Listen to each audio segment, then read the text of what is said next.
Swoop.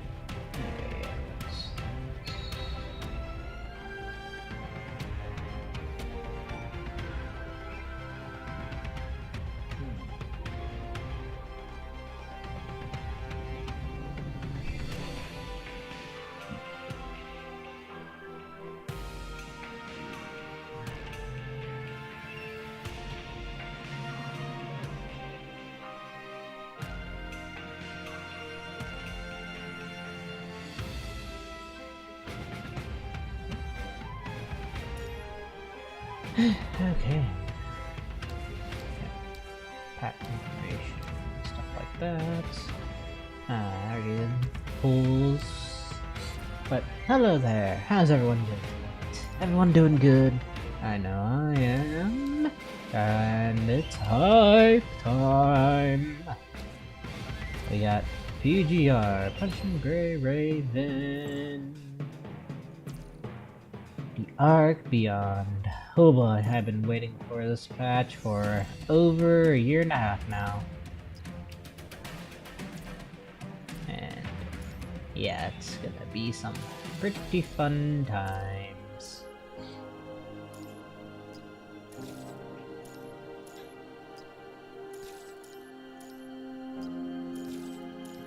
Just popping up my serum that I collected over the past couple days.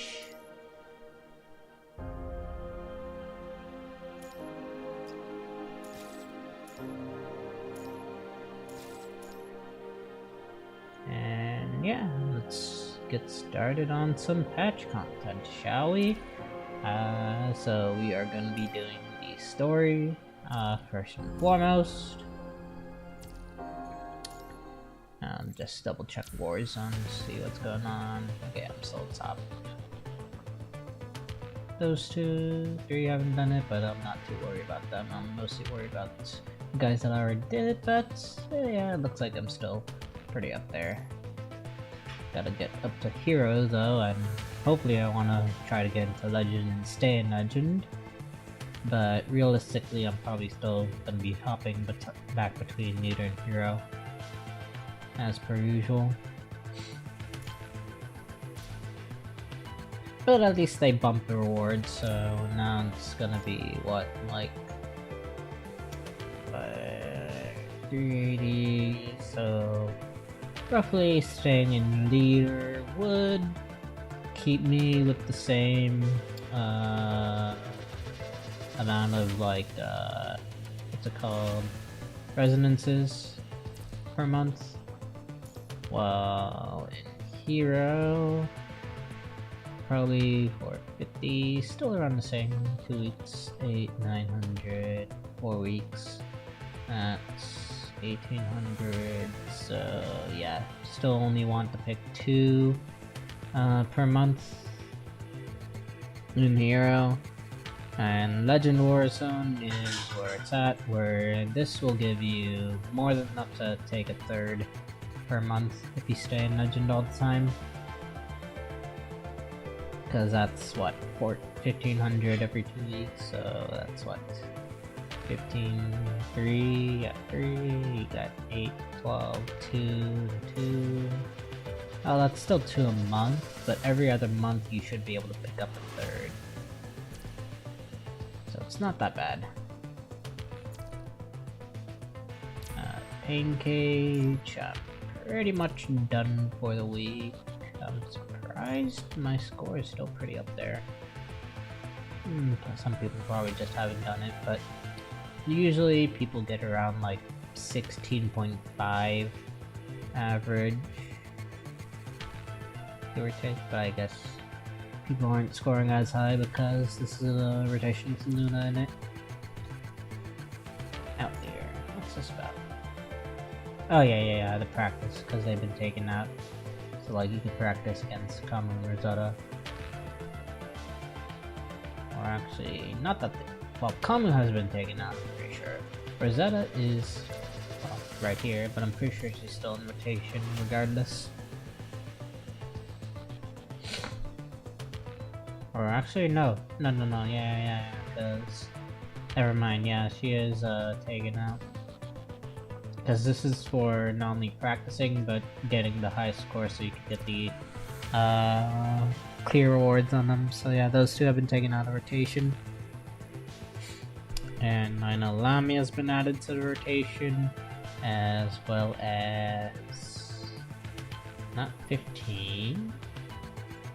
Well, not 16 rather. 15 is Lamia, but I think chapter 17 as well. Wasn't Amberia also taken out? I thought she was, but I guess not.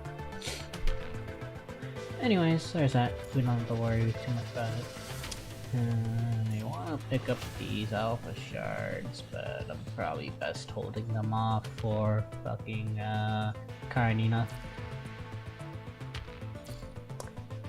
But well, that's that. Norman, 2 more days left. Shouldn't need to do anything. Yeah, I already did everything besides Cloud Island, which I don't fuck with Cloud Island at the moment. Okay, so that's gonna be that for now. So let's get started on some of the stuff. Let's start with Godseeker Psalm, Construct Trial for Hike Mama.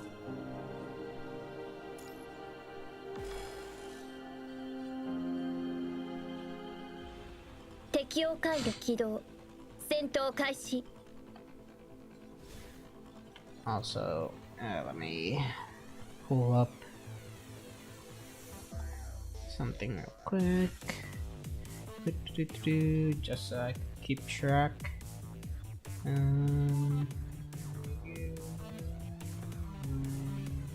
No. Yoink. There. This also helps me. Yeah. Now will help me keep track of other chat stuff. So, go.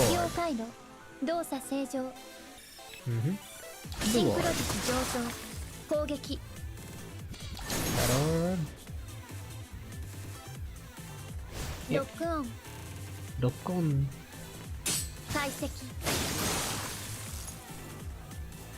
And eventually I'm gonna have to invest into her big time.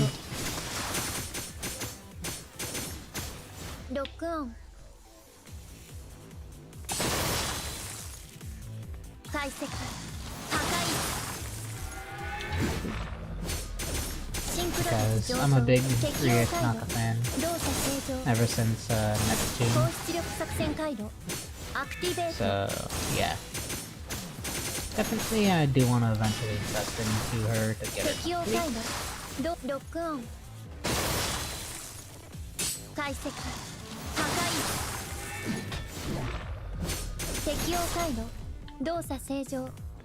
So, because, and this one, Hikema, is actually very, very adorable. So,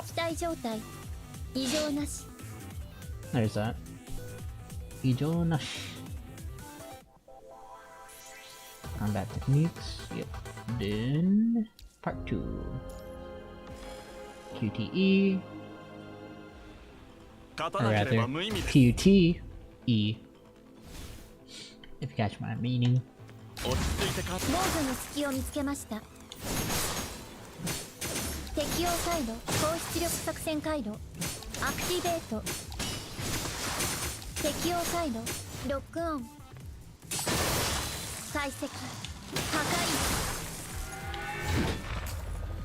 Okay, next one.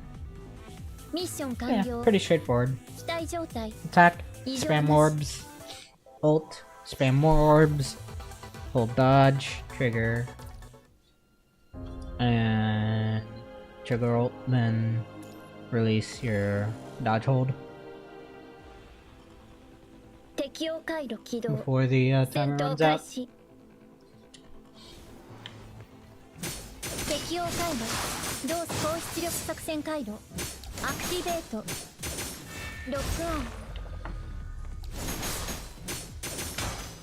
想定外の事故発生。ロックオン。ロックオン。解析。破壊。適応回路。高出力作戦回路。アクティベート。ロックオン。解析。破壊。適応回路。動作正常。高出力作戦回路。アクティベート。ロックオン。解析。破壊。適応。ロックオン。想定外高出力作戦回路。アクティベート。ミッション完了。機体状態異常なし。異常なし。Indeed. Now, Pretty Gate. No stage effects for. At least not anything that shows it's limited to uniform. So I'm just gonna run my on my frame team. さっさと解決しないといけないね。Because I don't have a build like mine. 見つけましたよ。勝たなければ無意味です。私の切り開きます。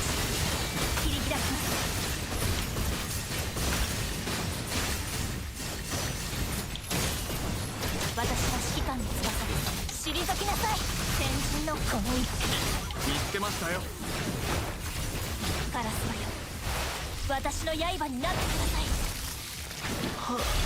さっさと解決しないといけないね。もうね、見つけましたよ。力作する。目を閉じて安らかに眠れ。素晴らしい戦術でした、指揮官。Success. Next, EX2. わかりました。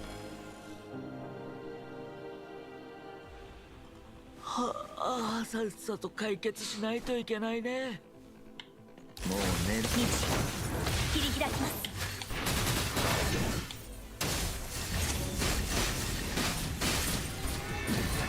落ち着け。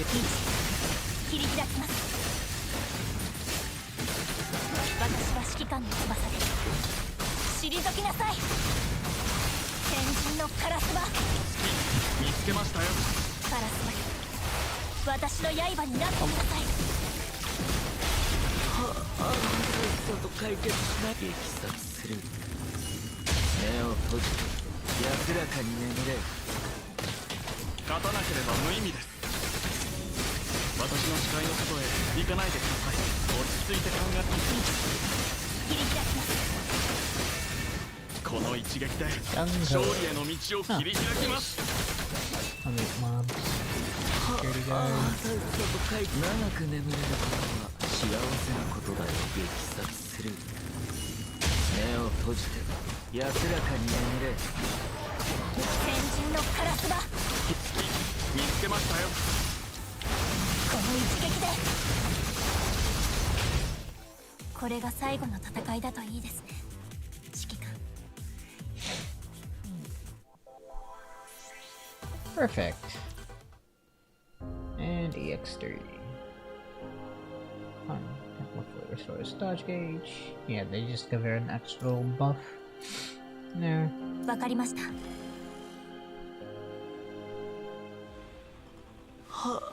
さっさと解決しないといけないね。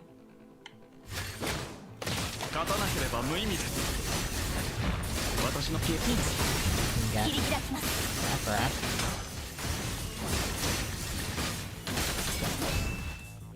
Tension from 私は指揮官の翼です。先人のカラスバ。退きなさい。この敵カラス DJ Soul バ。 or 私の刃 something. になってください。 His name used to be. 先人のカラスバ。見つけましたよ。激殺する。目を閉じて安らかに眠れ。切り開きます。この一撃で勝利への道を切り開きます。この一撃で退きなさい。先人の見つけましたよ。カラスよ、私の刃になってください。ああ、さっさと解決し撃殺する。目を閉じて安らかに眠れ。私の視界に切り開きます。切り開きます。私は指揮官の翼です。この一撃で見つけましたよ。退きなさい。カラスよ、私の刃になってください。ああ、さっさと解決しないといけないね。もう寝る時期。Audio bug. 撃殺する。目を And 閉 now じ back to normal. て安らかに眠れ。落ち着いて考えましょう。素晴らしい戦術でした、指揮官。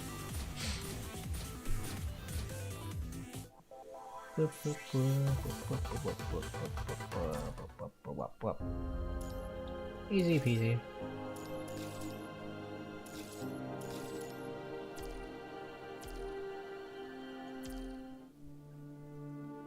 I just want to double check.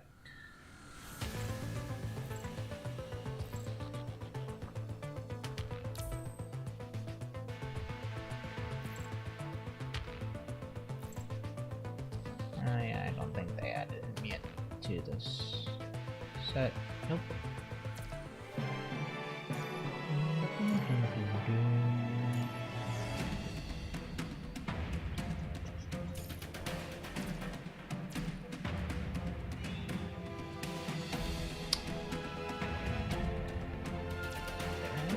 Codex.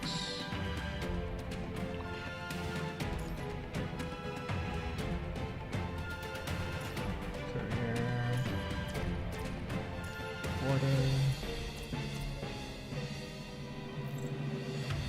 MC Solar, yeah, that's what it was. Huh, so it's probably still the same. I guess they just changed the name for that little fight. Kinda odd.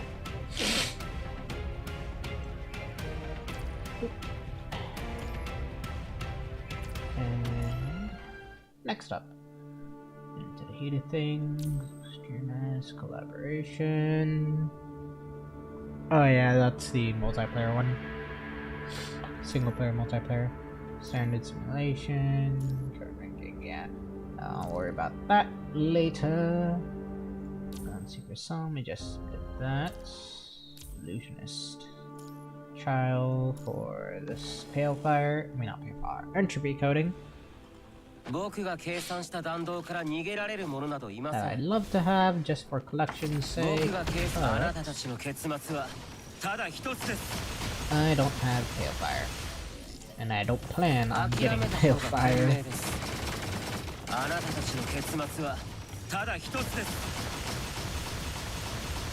But it's a nice coding. I mean, not Pale Fire, right? Entropy. No Entropy, no plans on getting it. Which is a shame, because that's a pretty nice coding.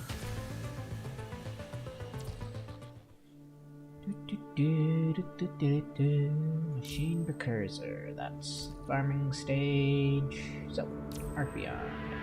Let's get started. Story time. 7 missions, 15, 7, 70, so about 100. Heuristic Artificial Intelligence Caretaker Machine Alpha, aka Aikma. Aikmama. System Activato. Neural Logic Circuit Operational. Memory Drive status, normal. Emotion Simulator status, normal. Activating Environment Monitor complete. All systems operational. User access confirmed.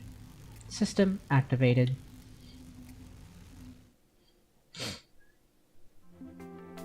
The data stream quickly flows across the screen, the ever-changing numbers indicating progression. Hundreds of large computers sit squarely in a dark room, humming in silence as they operate each of their ports, flashing a dim blue glow. This room is a cold, calculating brain, the flickering light indicating that it has started thinking. In the center of the room is a large terminal. A black camera rises from within and slowly rotates, its lens and aperture diaphragm twitching from the changing focal length, like an eye exploring the unknown. After a full rotation, the camera stops at the front and the male researcher appears in its view.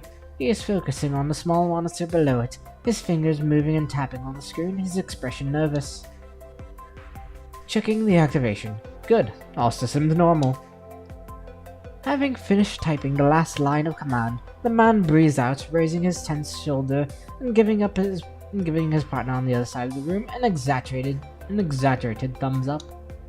Morning, sunshine. He opens his arms and greets the camera loudly. The female researcher on the other side shakes her head, seemingly used to his behavior. The camera looks up in response and the signal light on top of it flashes twice. Command unidentified. Please repeat. Mixing several vocal data, an androgynous synthetic voice speaks from the center of the room. That's not right. It wasn't this wooden back during testing. What was it using? He frowns, giving the camera before him a gentle smack. Load personality 134. Loading personality 134. Vocal and personality data loaded. After a brief pause, the terminal speaks again in a soft female voice. Greetings, I am Heuristic Artificial Intelligence Caretaking Machine Alpha, Identification Code MPA01. How may I help you? Just talk to me. Whatever you want. Today's temperature is between 15 degrees C and 23 degrees C, and the AQI is 154. We are expecting a drizzle in the evening, but the air quality should improve afterward, giving us the highest atmospheric visibility of the month. Data suggests that tonight is the first night in a long time that the stars are visible to the naked eye. Should I recommend you the best stargazing locations? Of course, you start talking weather. I can talk to you about any subject you are interested in if you request. Then, is there anything you want to tell us? Absolutely. If you request it, I will tell you everything I know. However, there is no topic I would like to discuss right now. Should I pick a topic or news you might be interested in from a random pool? Nah. He waves his hand as usual, turning around and walking to the other side of the room, indicating his partner there to follow up. Data looks fine. Let's move on to the next step.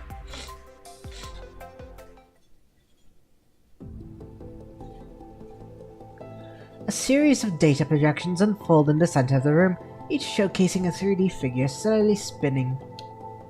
MPA01 immediately scans them all. Not one of them is not a machine. Humanoid, zoomorphic, gadget-like, all of them are equipped with various levels of AI and placed in different environments.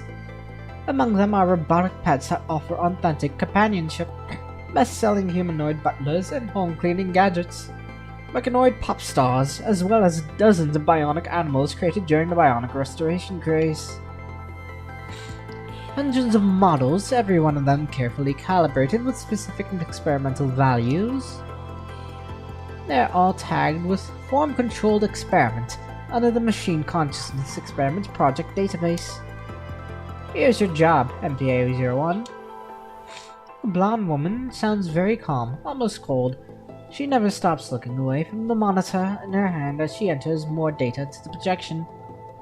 You are to document the entirety of the Machine Consciousness Project, maintain each subject and replace their frames routinely, review their memory data, and record all changes in their emotion simulators, performing comparative analysis on their causes and results. Troubleshoot anomalies, collect useful data, and help us adjust and improve the direction of the Machine Consciousness Experiment. Understood? Oh, MPA01. Understood. Having been through several learning periods before being activated, MPA01 displays remarkable learning capability. It can simulate most functions of the human brain while processing information thousands folds in volume. Unlike the Super AI Gestalt, the Science Council is spearheading, MPA01 is geared more toward consciousness simulation. Even as technology has advanced toward a golden age, The MP series AI is still an outstanding achievement. After going through all the data from the researcher, it has fully comprehended its task. Fulfilling a user's request without hesitation is an AI's duty. So, I should regularly communicate with the machines tagged anomaly to determine if they have actual consciousness. Am I right? I fully understand my task, but I have doubts regarding evaluating a consciousness with a machine instead of humans. I believe they are more suitable for this job. Unless you believe that machines also have souls. The female researcher lifts her head away from the data in her hand for the first time, looking up slightly dumbstruck. Technically, every piece of equipment in this room is a part of MPA-01, so her gaze quickly goes across the star-like flashes surrounding her before landing on the small camera in the center. Noticing it, the camera slightly raises as if meeting her gaze. Why do you ask? You uploaded a human-authored fictional stories unrelated to the experiment to my database 2 minutes ago. As I am authorized to access all information in my database, I read through those materials and 8 of them are science fictions that explore the possibility of machines having souls. Should I interpret it as the ideal result of the experiment? That is when the researcher realizes that she has accidentally uploaded the reading material she uses to kill time from her personal files. Those are just my pastime readings. Among these subjects, a large portion of them has no idea they are machines. To begin with, we need an entirely different perspective to explore all possibilities within them. We'll upload a few hundred personality types to your emotion simulator so you can communicate with the different trial subjects. Use them to optimize your solutions by identifying the subject's emotional states. As your creator, we believe you are more than capable of this task. You're the first machine created to talk to machines, MPA-01. Record everything you witness. She lowers her voice, mumbling. Perhaps one day you'll find among them your very own. She quickly shakes her head as if what she's just said is impossible. When she looks up again, she has regained her calm demeanor. We're uploading the Emotion Simulator module in 10 minutes. You'll start working tomorrow.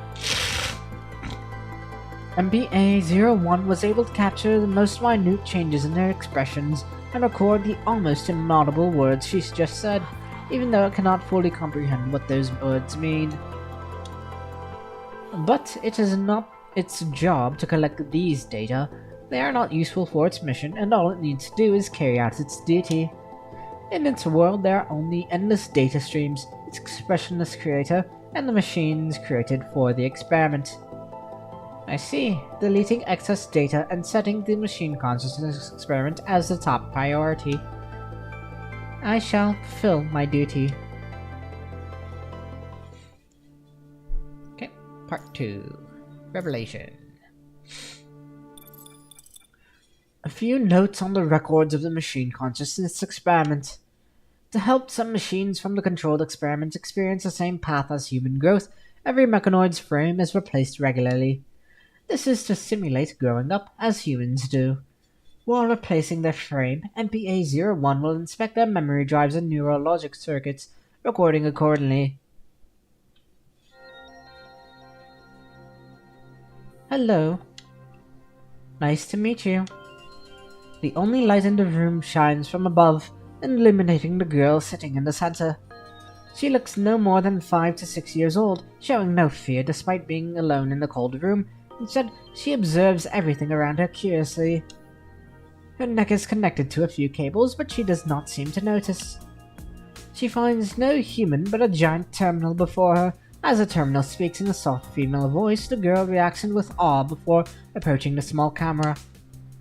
Are you the one talking? What is this place? Nanami only remembers Mom telling a story before I fell asleep. Is Nanami dreaming? You can certainly interpret this as a dream. You will wake up in your bed when the sun rises. Whoa, this is the first time I've had such a clear dream. Who are you? I am Heuristic Artificial Intelligence Caretaking Machine Alpha, Identification Code MPA-01.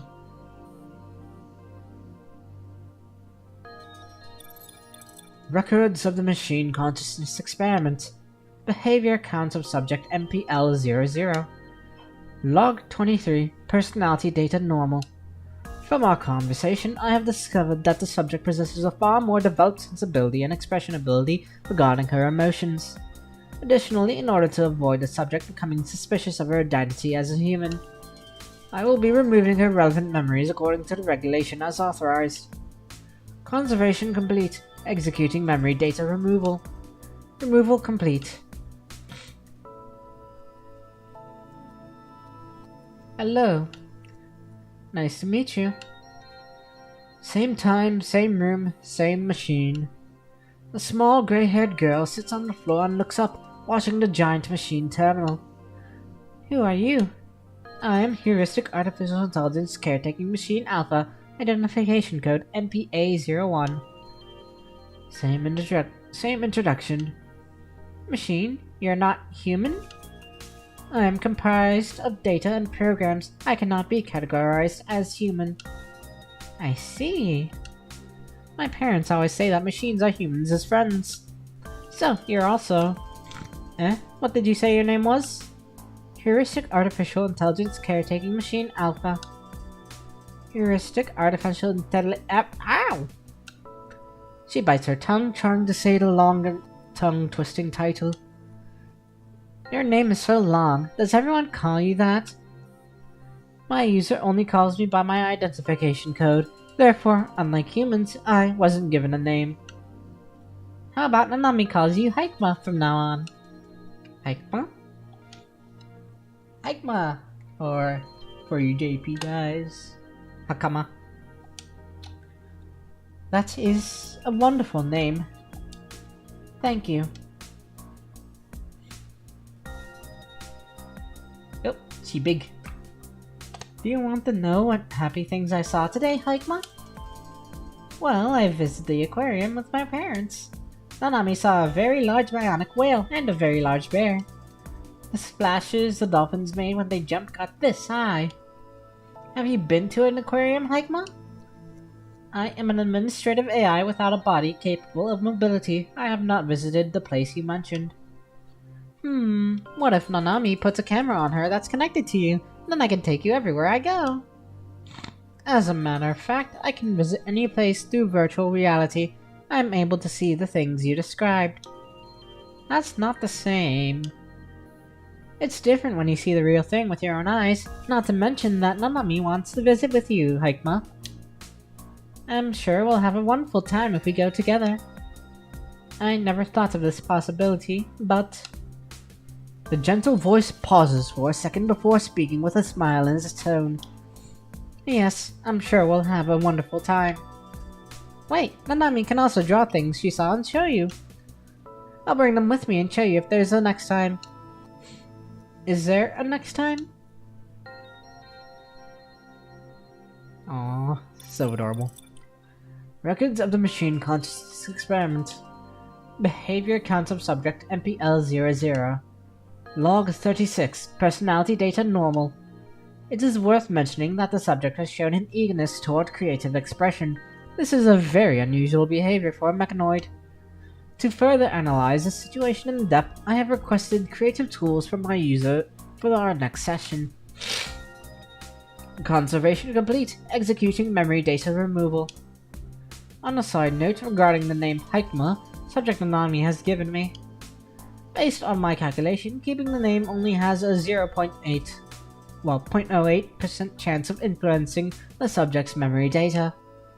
Therefore, I've chosen to keep the name. I'll be using the name Haikma in my next session with Nanami.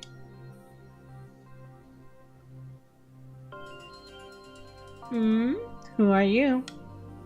Hello, I am Heuristic Artificial Intelligence Caretaking Machine Alpha. You can call me Haikma. Haikma? That rings a bell. Has Nanami seen you before? No, this is our first time seeing each other.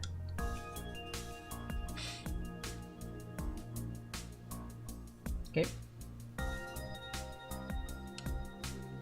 Oh. Do you also want to know what Nanami likes, Haikma? Can you believe that my teacher also asked the same thing today? Nanami's previous teacher only let us draw apples and eggs, but the new teacher told us we could draw whatever we wanted. So, Nanami drew a lot of things on the paper. A giant mech that's taller than a mountain. Cardman Rider. The gifts my parents gave me. And Mimi's furball. Ah, wait! Nanami suddenly remembers that there's one more thing she wants to draw. The girl picks up a pen and paper next to her and starts drawing. Let's add a flower here.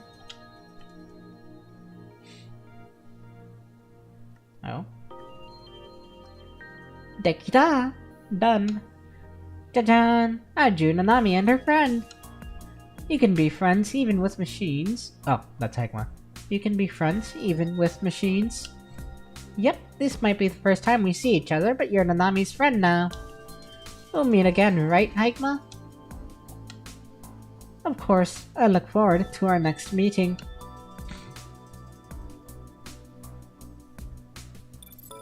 Records of the Machine Consciousness Experiment. Behavior Council Subject MPL-00. At the beginning of the experiment, I conducted drawing-related tests on 12 humanoid mechanoids. They were free to draw whatever they wanted. I wanted to see what topics they'd choose.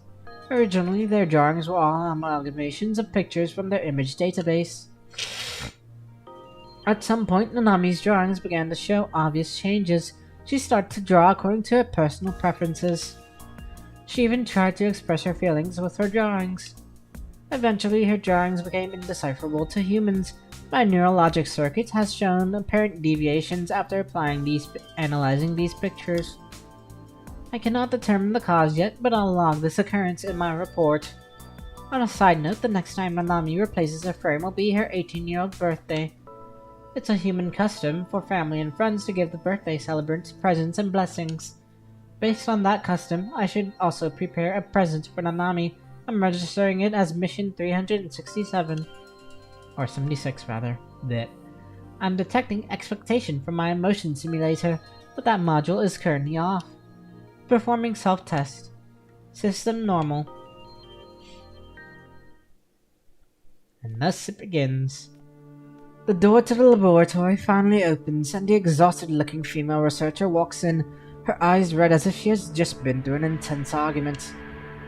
Cancel the flame replacement with Nanami next week, MPA-01. Understood. It's been removed from the schedule. Is it because of the machine virus outbreak that happened recently? The researcher nods, leaning on the desk frailly. Based on the rate of the virus spreading, I estimate that it'll hit the closest city to this lab in 3 days. The Science Council has terminated the machine consciousness experiment. All the machines would probably have to. She covers her face with her hands, quietly sobbing. I understand why they ordered it, but Her tears take over before she can finish her words. After a long time, she finally looks up, her expression no longer sorrowful. She seems determined, as she always has. I have to prepare a few things now. I'm sorry, all I can do now. She enters a command in the terminal, and the computers in the room begin to shut down row by row. She steps outside the room, locking the door. Darkness approaches, and the administrative AI loses all senses. Okay, and here we go. ER-01-3. Second birth. Hi, Mama. System activato. Neurologic circuit operational. Or Monday Nash. Memory drive status anomaly detected. Emotion simulator status anomaly detected. Activating environment monitor complete. Corrupted memory data detected. Damages to terminal hardware detected. Development anomaly detected. Activato. This is the first time it sees the world from a whole new perspective. Sounds of explosions are coming all around, shaking the room it is in. Cables are snapping from the chaos as densely packed giant computers fall one after another, shutting down after their brief hums stop. Those grey broken machines were once part of it. A familiar figure is still working before the terminal amidst the sparks and destructions. Alarming redness drips from her back to the floor while her blonde hair is cut cleanly at her neck as if there was a precise strike. Injured staff confirmed, requesting medical support. It hears its voice speaking after it finishes scanning its surrounding. The voice belongs to Personality Administrative AI. The administrative AI has used the most. All the comms channels are offline. Its request is unanswered. Made it. Good, you aren't infected either. After pressing the last button, the human struggles to stand up and walks toward it. Her blood-stained face is plain to see. She reaches out toward it. It can feel the human's soft yet wet touches on its face. They come from her blood-soaked fingers. The kid, she named you Hikma, didn't she? Your neurologic circuit has already replaced your identification with that name. You approved it yourself. Based on her wounds and the amount of blood she has lost, the researcher should be in immense pain, but she is smiling in relief.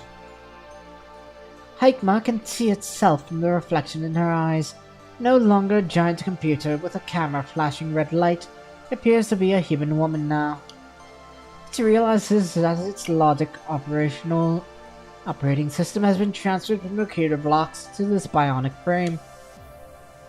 The white-haired humanoid slowly raises her hands and observes her body, comprehending the new and strange experience.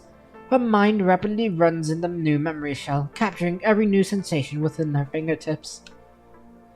The identification code reveals this body to be a prototype. They created to be a new line of mechanoid nannies with the appearance of a young woman to look more friendly to young children. The virus has spread to the lab. All registered machines are in the process of being destroyed. Time's running out. I only managed to get these for you. The researcher takes out a glowing memory drive from her lab coat, connecting it to the cable at the back of the humanoid's head. As per regulation, all information and data regarding the machine consciousness experiment will be removed. Hikma won't show up in any machine or human records. Hikma, it is the name, a gift from a friend. I'm sorry you had to come to this world this way. All data from the experiment, details regarding the machine virus outbreak, and all kinds of information enter a memory shell through the cable at breakneck speed, pushing the limits of the hardware. Knock knock. She can sense the rhythmic clashes and the painful cries from humans outside the door. The heavy door is dented alarming from the other side as deafening roars announce the countdown to her demise. Hikma's mind is flooded by the data stream. Without any commands, a name shows up in her priority requests. Request to confirm the status subject of MPL-00. We've lost her location 5 hours ago, but we know she escaped and she wasn't infected. Please, you have to. The researcher starts coughing up large pools of blood. Her body crumbles to the icy floor and like dry leaves falling from a tree. Find her. Protect her. Understood. Registering find and protect subject is MPL-00 as the prioritized command. No, not a command. A request. Please, find Nanami. Protect her. Just like our children are our legacy. The machines we built are our pride. I'm glad to have watched you go. So... Hikma's sense of self is rapidly reconstructing. The researcher's dry lips keep speaking, but Hikma cannot understand any of it. I don't understand your last command. Please elaborate. Please tell me. Please tell me. The researcher's vital sign is barely noticeable at this point. Her lips tremble as she holds up her hand, grasping Hikma's fingertip with the last ounce of her strength. In the end, she leaves Hikma with a serene smile. Hikma cannot understand how she can be so calm before an excruciating, painful death. Hikma repeats her question over and over, but as the fleeting lights completely fade away, she does not receive an answer from the researcher. She has no idea when the explosions and shaking stopped, and the room is eerily silent.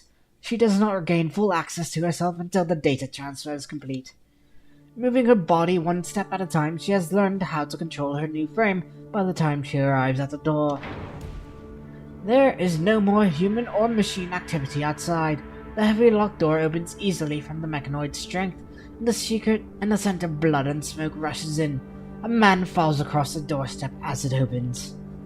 Aikmar recognizes him as the man who often showed up with the female researcher. Beyond this lab, he was also Nanami's father. Nanami would always talk about her perfect family and her loving parents with an innocent smile. His terminal on the floor shows that the last flight to evacuate here has left. The two researchers should have boarded that plane. There are broken machine parts all around him. He was guarding the door against the corrupted machines until his very last breath. Find Nanami. Protect her.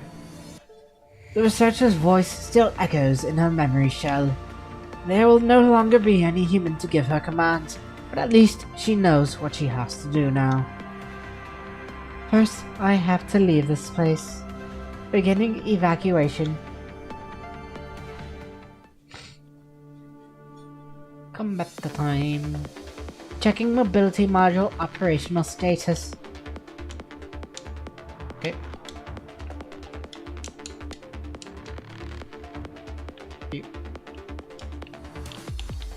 Okay, none of my buttons are working for that, so let me just pause. Buttons, controller, others. Show button tips on the interface, save. Pause.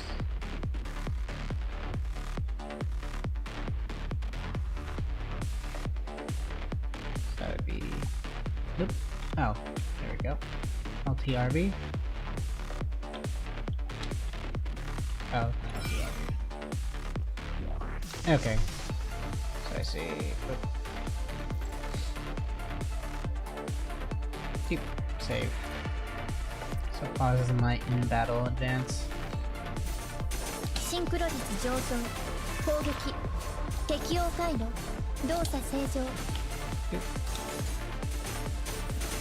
What happens シン with ク the ロ率 audio? 上昇適応回路想定外の事故発生再解析ロックオン解析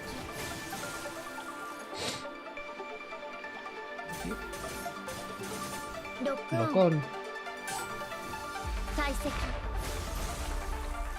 Strange processes found in the database. Oh, querying object written. Oop. Okay. ロックオン Look on. 解析 Kaiseki. Oh, nice. ロックオンロックオン解析ロックオン解析 Jet removed.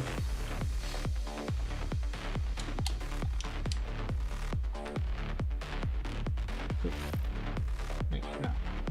Cancel.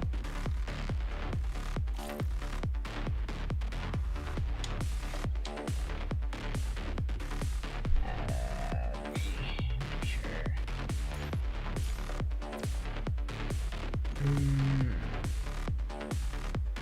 Button position. Controller buttons. Let me double check.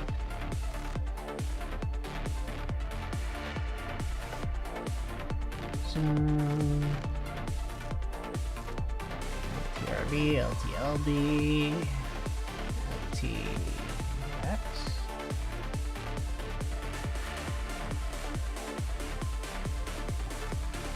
Nope. LTR, nope.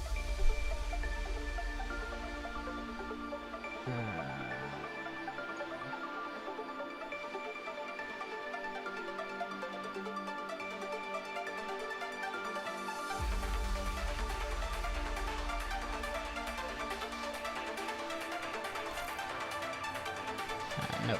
Cancel all gun. Actually, I don't really need to cancel all gun, but I wonder what else would I do. And do I have any with the directional commands, LT directional commands. Nope. So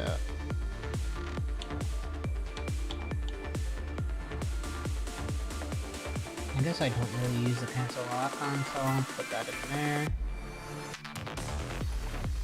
Yep.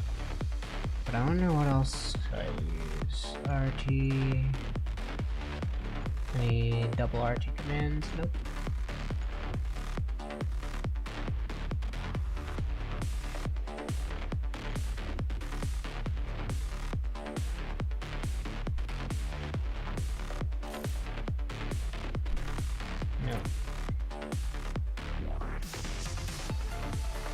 What is RTLT anyways?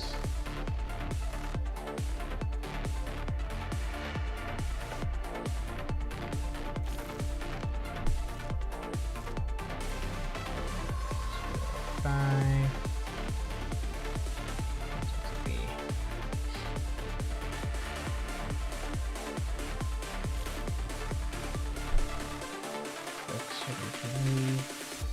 Yeah, it's Sony Confix, so can't really use RTs. What else could I use? RB, I guess? No, it'll conflict with dodge.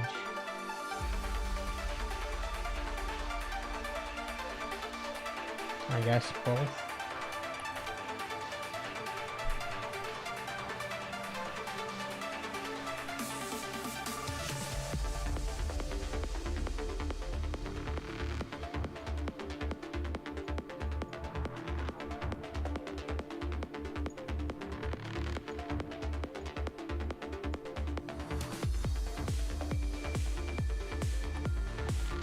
There we go.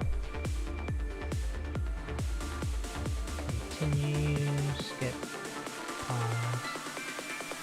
So skip, pause. Guess continue. Start defaults.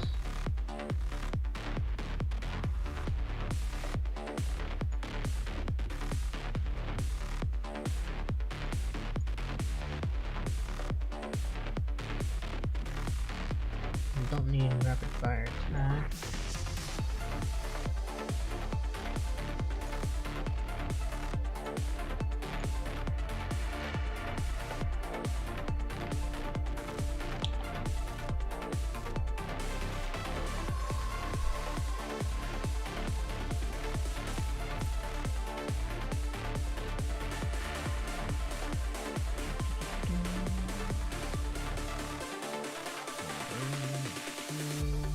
Up, down, left, right.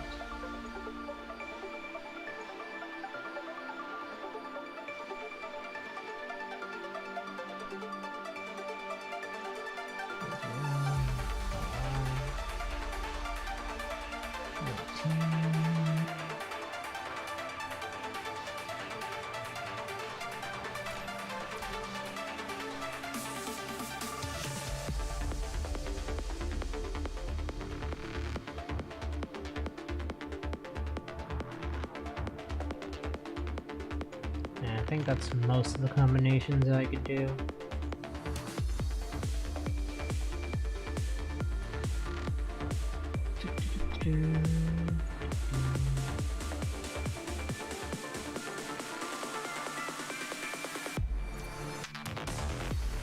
Oh, that's what. There we go. That's my interact. Okay, skip. There we go.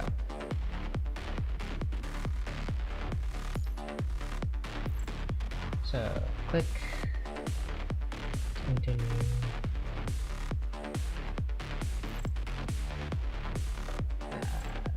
and go down here.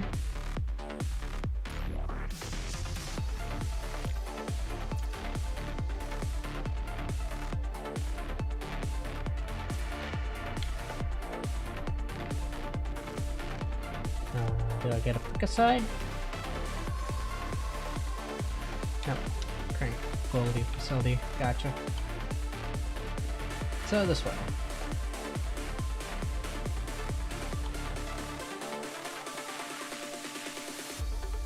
Okay. I guess sneaky. Sneaky. That's why normal mechanoids detected. Forward battle.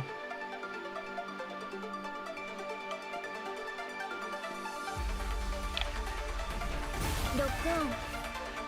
解析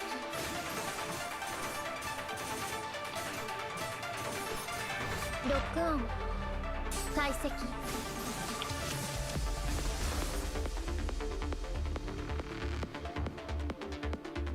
Reading. ロックオン解析 There you go.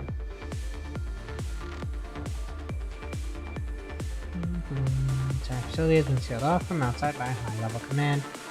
Solution: force system restart. Overwriting the command. Estimated time 30 seconds. Start though. Yep, more corrupted.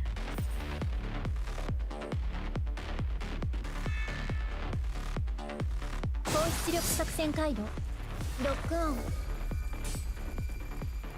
解析ロックオン解析ロックオン解析ロックオン Oh. 解析 Kaiseki. ロックオン Oh. 解析ロックオン解析ロックオン解析ロックオン解析ロックオンロックオン解析破壊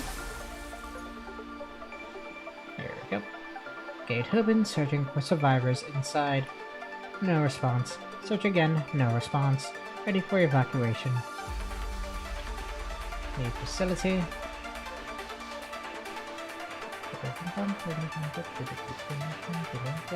ミッション完了機体状態異常なし Jonas. The moment Hygma steps out the front door, intense heat and air-splitting boom pushes her from behind.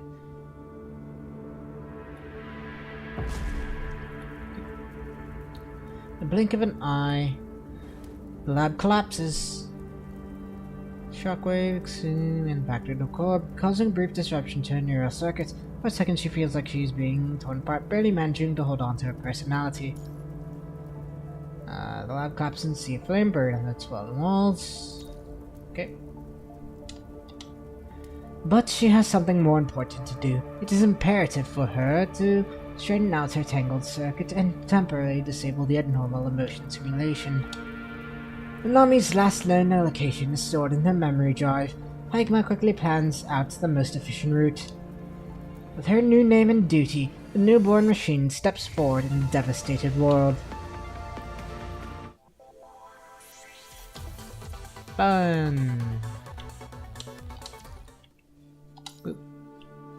Garden Sea of Corrupted. This is her last known location. 3 days have passed by the time Hygma arrives at the coordinates in her memory drive. Not only is she delayed by the long distance and corrupted, but she has also had to face humanity's indiscriminating hostility after the unknown virus outbreak. Re-diagnosis damages on the motion simulator, several regulating functions offline, deviation on scenario simulations 0.023%. Situation acceptable. Feeling the injuries on the back of her head, Hygma removes some of the broken parts. A large wound goes across the back of her head, splitting the artificial skin and revealing the delicate circuits underneath. It was caused by a soldier who mistook her for a corrupted while escorting some citizens. After that, Hygma would avoid humans in case something similar happened again. The highways then had to be excluded from her planned paths as refugee convoys would frequently travel on them. Circling around, Hygma lost quite a bit of time. Collecting location data. Data collected. Constructing location simulation. A virtual scene appears before Hygma as time rewinds her mind. Tasuke. Don't let him go. We can't fall back. Save them! Save them! Tearful cries enter her mind as overlapped figures run away from the city while a few run toward it. Hygma looks at the people who are traveling against the current like her, and they seem like pebbles thrown into a river, creating small ripples before being flooded by a scarlet stream. Hygma knows that humans consider those people to be absolutely obedient. Why would they do that? Is it because of commands? Hygma quickly rejects this hypothesis as her massive database shows that there has never been a command that can make a human absolutely obedient. It is their essence, then, just like how machines act according to their underlying protocols. Perhaps humans also act according to a similar core principle. Even when they are different beings with different experiences, these people all make the same choice at that particular moment. Do they have the same essence? But what about the uniqueness of each individual? Watching the fallen figures, Hygma thinks of the soldier with half a face, scarred who was protecting the people behind. To make that choice without a command. A new data anomaly appears in her emotion simulator. With her regulating functions damaged, Hygma has no way to analyze it. So she turns the whole module off and continues what she has been doing. Walking against the tide of both humans and time, Hygma searches for the young figure from her memory in this blood-red ocean. But she cannot find the girl no matter how. The massive data stream threatens to drown her, clutching onto her like a pair of desperate hands. Her white coat begins to turn red as despairing cries blur the line between the virtual world and reality. Sparks fly from the back of her exposed head as the integration module runs at dangerous speed. The temperature of her frame has long risen past the safety threshold. The air surrounding her distorts from the heat, but Hygma has no intention to stop the simulation. Turning off all unnecessary sensors and circuits, she reroutes all computing power toward performing the simulation. All alone. At last, she has found her drop of water in the ocean. The girl's route is swiftly calculated. Ending the simulation, Hygma walks toward the most possible route. A corrupted slowly approaches a frightened girl who has run into a dead end. Someone help me! Her shaken voice has not summoned a heroic rescue. The uncaring, threatening cold lights make her shut her eyes, and she prays that her death is quick and not painful. Arrgh. Is death actually painless? Target eliminated. No, wait, eh?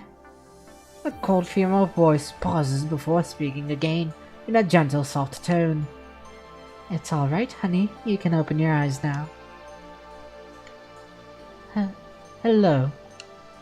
Ah. Renee sobs, startled by the exposed memory shell at the back of Hygma's head. She stumbles backward only to find her path blocked by an unmoving wall. That is when she noticed the fallen corrupted by Hygma's side. Forcing herself to look away from the mechanoid's exposed parts, Renee turns toward the mechanoid's synthetic smile and asks, You're not one of the bad machines? I'm not. I'm your best family assistant. Question mark. Hygma has no idea why she has chosen the nanny personality, but with her emotion simulator offline, she can only reply with the personality's stock responses without real-time adjustment. Thank you for saving me. The traumatic experience from the past few days is enough for a child to quickly grow up. Quickly, she stops herself from asking more questions and crying, thanking Hygma with a sniffled voice. That's alright. Come on, hon. Let's stand up slowly. Good job. Hygma gently claps her hands according to her personality profile. Is there somewhere you want to go? My name is Renee. Mr. Soldier told me about a refuge. Hygma does not have to ask where the soldier is. Judging from the girl's expression, she can tell what fate has bestowed upon him. At this moment, her environment monitor detects a flood of corrupted nearby, their shrieks rushing toward them like a storm. To get the girl out and bring her to safety, Hygma will have to clash with the wave of corrupted, and if Hygma wants to get the girl out unharmed, her calculation and analysis quickly gives her an answer, a harrowing success rate and the alarming damages Hikma will take. Miss? Here, give me a hug, hon. You're such a good girl. Hikma crouches and picks up the girl's tiny body, patting her shaking shoulders, stroking her back, and resting her head against her own chest. You have to promise me you won't look up no matter what, okay? Hikma's gentle nanny voice creates a stark contrast to the oppressing air. Hikma's scythe pierces into the gap in the corrupted spine, and she pulls back, cutting the corrupted in half. Her environment monitors suggest that there are no more corrupted nearby, but Hikma's frame has also reached its limit. Not only are her radar and visual modules severely damaged, but her mobility units are also cracking from the heavy wounds. Luckily, they are not far from the refuge Renee mentioned. She is capable of making the rest of the journey herself. So Hikma gently puts her down. Renee has behaved remarkably, not looking up or making a fuss the entire time. Miss. The remaining warning, battery low, redirecting computer power, is safe. You. Module offline. Be fine, hun. Just don't stop isolating malfunctioning programs. Running. Do you hear me, hun? No, come with me, miss. There are many adults there. They can fix you. Hikma only shakes her head without a word, ignoring the fact that there might not be any qualified technicians among the refugees. It is simply not a good idea to keep a machine around that can get infected. Hikma has done countless calculations, and the conclusion is the same. The wound at the back of her head is the best evidence. Entering sleep mode. Tired. I have to rest.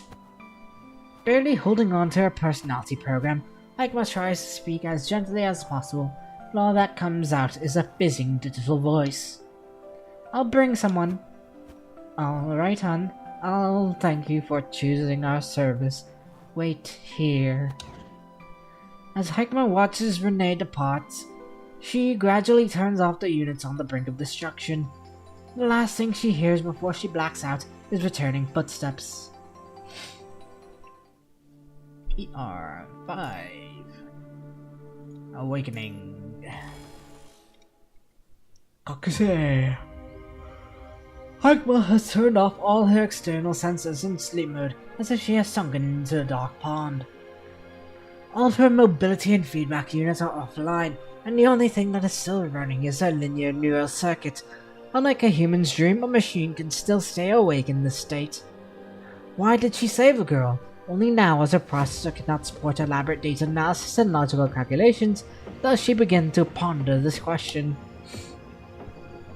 Saving humans is not part of Hikma's underlying protocols, and the only person who can command Hikma is now buried underneath the ruins of the research laboratory. The only thing that can guide her behavioral logic is please find Nanami. Protect her. That should have been her objective. But when she heard the girl's cry for help, she reacted before her calculation was complete. What drove her to action was the data anomaly she locked away alongside her motion simulator during her calculation. Why would she do that when no one was there to command her?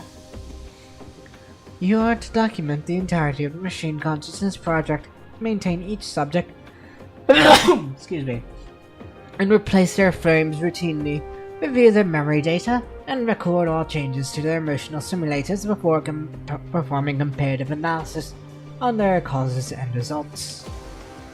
Here's your job, NPA-01. Observing, recording, and analyzing is what Hikma, NPA-01, was first tasked to do. Among these subjects, a large portion of them have no idea they are machines to begin with. We need an entirely different perspective to explore all possibilities within them. Hikma, NPA-01, who has always known what she is different from the subject she observed. She cannot be a part of the possibilities. Please instruct me. What should I do? A ripple appears on the calm surface of the dark pond, growing larger and larger, unraveling the unchanging water. I'm glad to have watched you grow. What performance growth were you expecting? Perhaps one day you'll find among them your very own. Who is the me, Hikma NPA-01, you wish to see?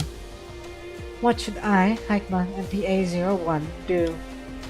Her question unanswered, she continues to tap the surface of the pond before her.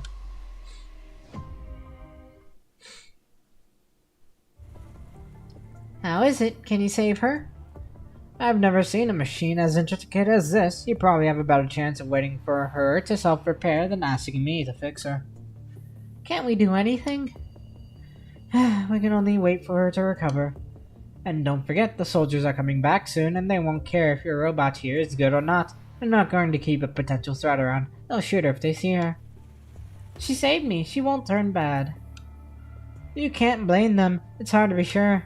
Let's move her somewhere else first. Thank you. That's alright. I only got here in one piece because another of the mechanoid fought off the corrupted. Hey, what are you guys doing? Oh. Yo my. Rebooted. Radar sensor malfunctioning. Visual module malfunctioning. Tactical circuit initiating. Corrupted memory data detected.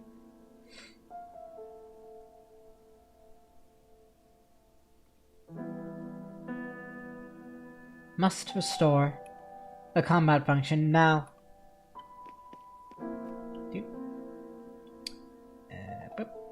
Scanning. Frame identified. Daedalus TP-19 prototype. Not found in database. What frame is it? 想定外の事故発生。再解析。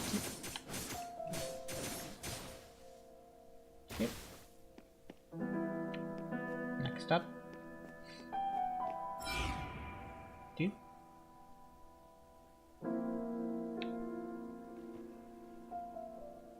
Tactical terminal adaptation rate 76%. Weapon compatibility errors can be fixed. Radar sensor adaptation rate 60%. Radar sensor function can be partly restored. Radar sensor mode reactivated. Loading tactical sensor. Okay. 2 damage to use.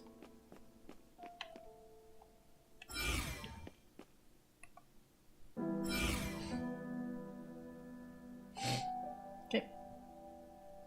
Let's see. Energy core component incompatible. Visual sensor compatible. Visual module malfunctions can be fixed.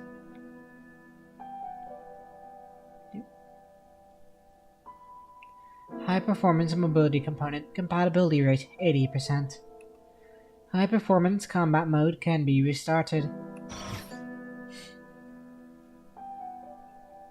Okay. More corrupted. ロックオン。ロックオン。解析。適応回路。動作正常。ロックオン。解析。 This is graffiti art? It rather resembles a cluster of inscrutable information.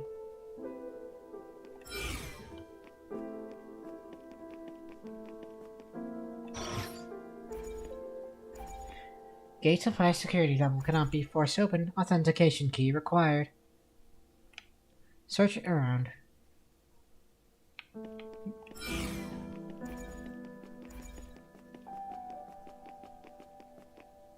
Yep. It's a security machine. Maybe I can find information on the area from him. Tips. Check the mechanoid. Okay. It's in sleep mode. Probability of retaining the logical thinking circuit after activation, 56%. Destroyed or triggers battle. Try to activate. Hold the robot. Missing key component for activation. Search around.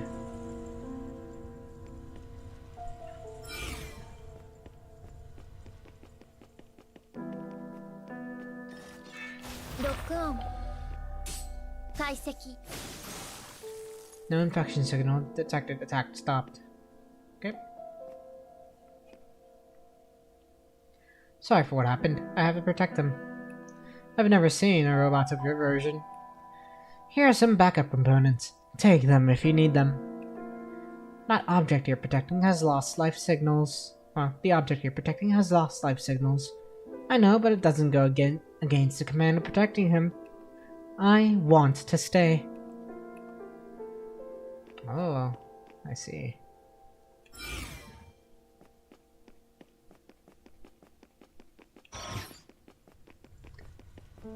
Let me turn this back on just so I could see what those commands were.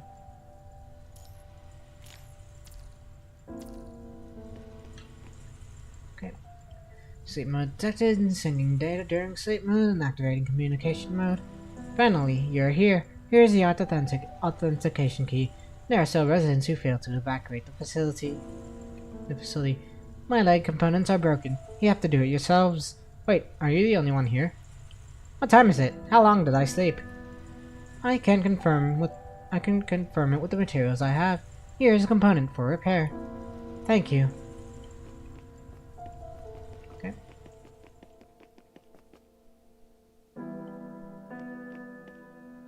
Multiple human and mechanoid traces found. Could there be any information about her here? Gate was locked from the inside. Okay.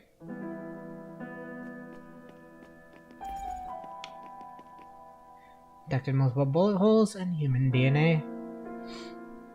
Siren?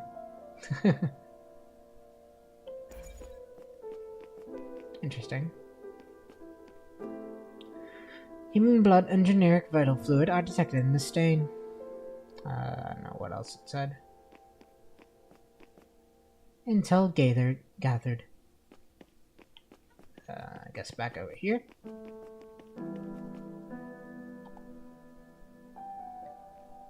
Start deducing. Corrupted entered from here.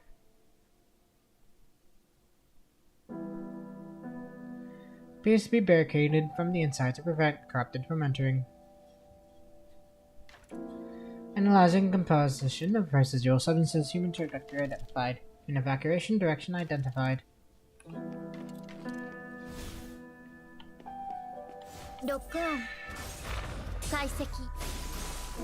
Keep searching for information. Even more corrupted appear here. Checking physiology on bullet fluid, detected on the ground. Intel gathered. Okay, next up. What do we got? Well, starting with this one. Mechanoid was fighting against the corrupted here.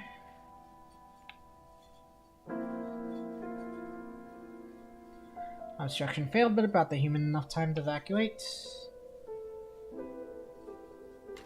Human evacuated from here. But this graffiti only appeared after this occurrence. Human has successfully evacuated to the outside. Okay.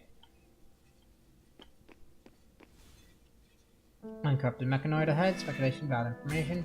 Under attack of corrupted, activating the system mode.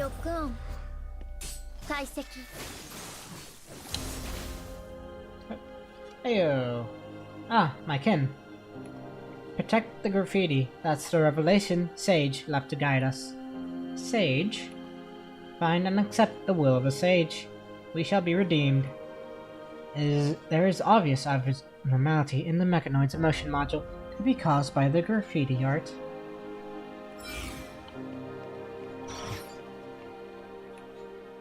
There is information that is hard to analyze in the graffiti. Attempting to analyze warning abnormality in motion simulation module. Analysis terminated.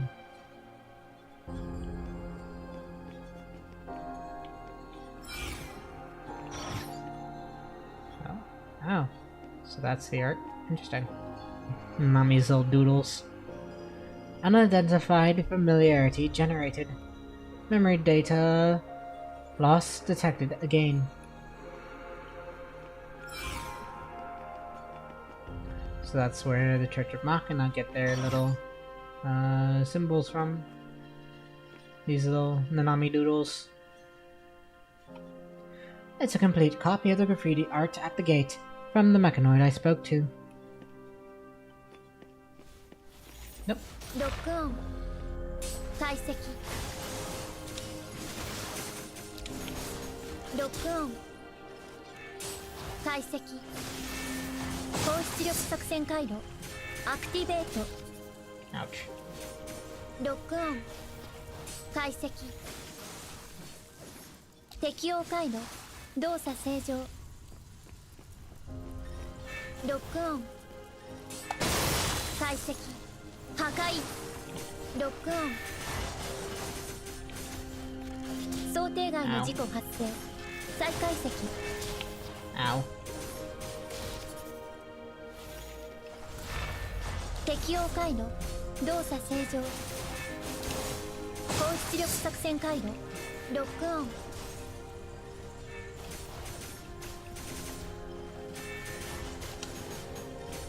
ロックオン解析破壊 There we go. Do you know what the Sage is? No materials found in the database. I don't know how long humans hiding here have left. If you want to find someone, just go that way. Have to say and study the graffiti. I see. Thank you for your information. Okay. Part 1 of the Awakening. Yeah. I love this view though. Of the ruined city. Of the ruined city. She cannot find any signs of the human with the instructions the mechanoid has provided. It appears that the person has left this place a long time ago, so long that any tracks have faded from the wind over time. She notices a lot of graffiti on her way, scattered randomly all around the city. They can be found on walls, shop windows, doors, and even traffic lights 7 meters from the ground. Led by an unspeakable and unignorable familiarity, she follows the graffiti and searches. Eventually, she stops before a mirror coated in dust. The graffiti artist seems to have stopped before the mirror for a long time. Unlike the previous works, the one she finds here looks repeatedly revised, where layers of paint covers layers of paint. The original layer can no longer be found, and the uppermost one is indistinguishable due to the confusing overlays. This is the only incomplete artwork. Putting her hands on the graffiti, she seems to be hoping to uncover its original shape, or maybe she wants to give it the finishing touches. But she does nothing in the end. A pale golden pond reflects the graffiti before her calmly. Attempting analysis. Warning, anomaly detected in a motion simulator. Attempting analysis. Warning, anomaly detected in a motion simulator. Attempting analysis. Hikma MPA-01 feels rejected from the familiar interface for the first time. She closes the emotion simulator module once again. The pond can go silent, but the strange feeling of an anomaly has yet to dissipate. The more she analyzes and compares in her database, the more excessive and valueless data she accumulates. Like leaves swept up by the storm, tumbling and spinning in erratic data. Data analysis function offline. She turns off the analysis function and she has depended on all her life. Logic calculation function offline. Will she finally understand the anomaly if she stops following fixed algorithms? Personality simulation reading interface offline. When all definitions are gone, who remains of Hikma MPA-01? The pale golden color slowly dyed grey, no longer able to control her body. She falls forward. The dust is kicked up everywhere, and as the mirror shatters, the graffiti on it fracturing into shards. The anomaly reaches the surface of the water, and Hikma MPA-01 pokes her head out from the pond for the very first time. A floppy hat tumbles down her head, exposing the concealed memory shell.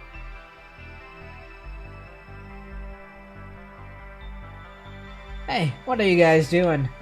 Crap, the soldiers are here. Nothing. Heavy footsteps approach.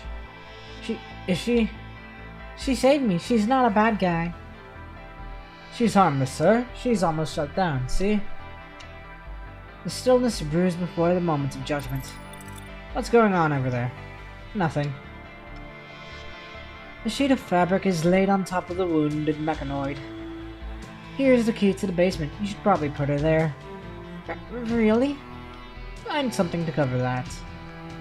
Something is placed on her head. A hat. Ah. I suddenly hear gunshots from nearby. Goddamn corrupted. Get out of here, quickly. As the footsteps part hurriedly, Hikma MPA-01 remembers where she had heard this voice before. It belongs to a soldier with half his face scarred. Hikma MPA-01 can feel herself being lifted and taken somewhere.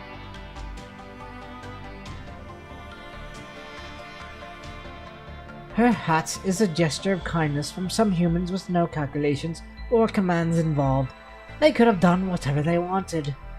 Watching the shattered graffiti, Hikma MPA-01 starts to understand something new.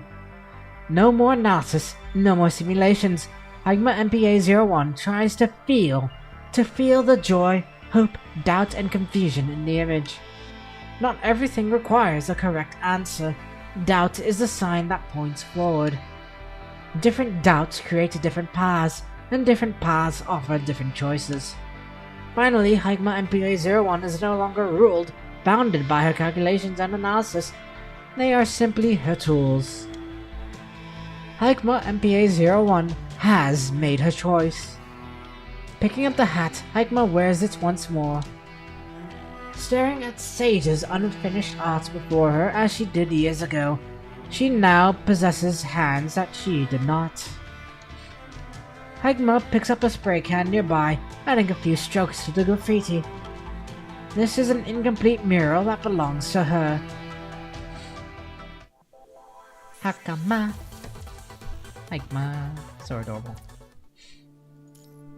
Not as adorable as Nami, but also still very adorable. Hikma walks alone for a very long time. Graffiti and murals pepper her way. She stops to record and analyze each of them. Some of them are simply expressing emotions.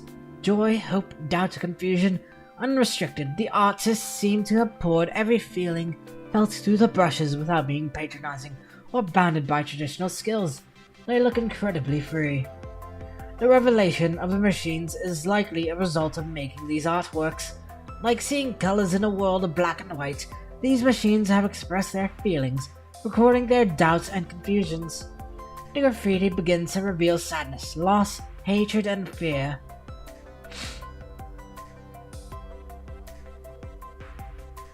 The further Hikma goes, the richer the graffiti becomes. Sometimes they hide in the corners of the city or blend with nature, and sometimes they are presented proudly and explicitly in plain sight. Hikma gradually learns to identify Sage's graffiti from the imitations by Sage's followers, but even she cannot say what exactly separates them. A vague image of Sage starts to form in her mind. Following the trail of art, she is on the Phantom's tail, keeping up closely behind. The graffiti's locations may be spontaneous, but they are not entirely patternless. At least, she can tell that an area with graffiti is relatively safe with fear corrupted. Stopping at a street corner, Hikma notices a small familiar graffiti on a wall. Its meaning simple. Treasure ahead. Hikma follows the words and looks up to find a bookstore. In the Golden Age, Hikma would put their thoughts. Humans would put their thoughts on paper with their pens, publishing and selling them in a shop like this. The store signage has already cracked and fallen into the mud. Dangling posters struggle to hang on the shattered shop window. Their words only barely legible where they are shaded by the eaves. Feel the grains of paper once more. No AI authors here. Hikma pushes open the rusty door, and it snaps upon her touch, startling the birds resting on the eaves.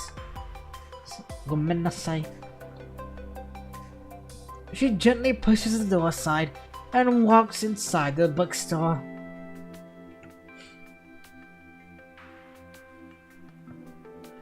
Vines have climbed all over the shelves, pushing away the books and grasping for sunlight from dark corners. Life finds a way. No. Fucking Jurassic Park.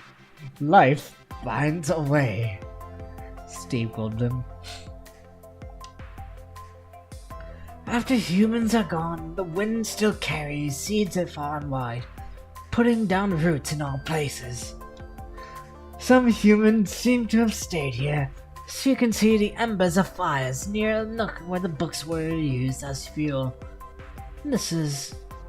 Her hand glides over a row of books on the shelf before taking out one of them. Dust flies from her motion, dispersing in the afternoon air.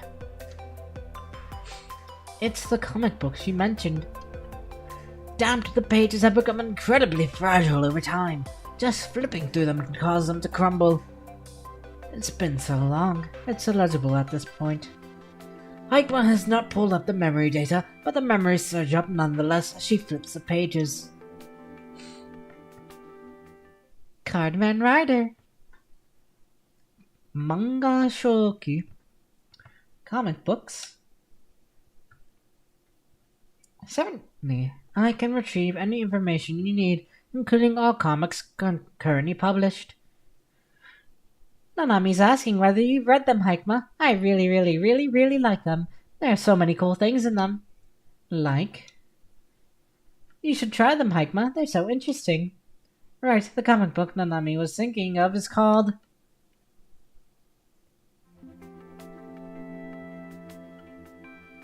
Hello, would you mind returning that issue of Space Knight Dawnbreak?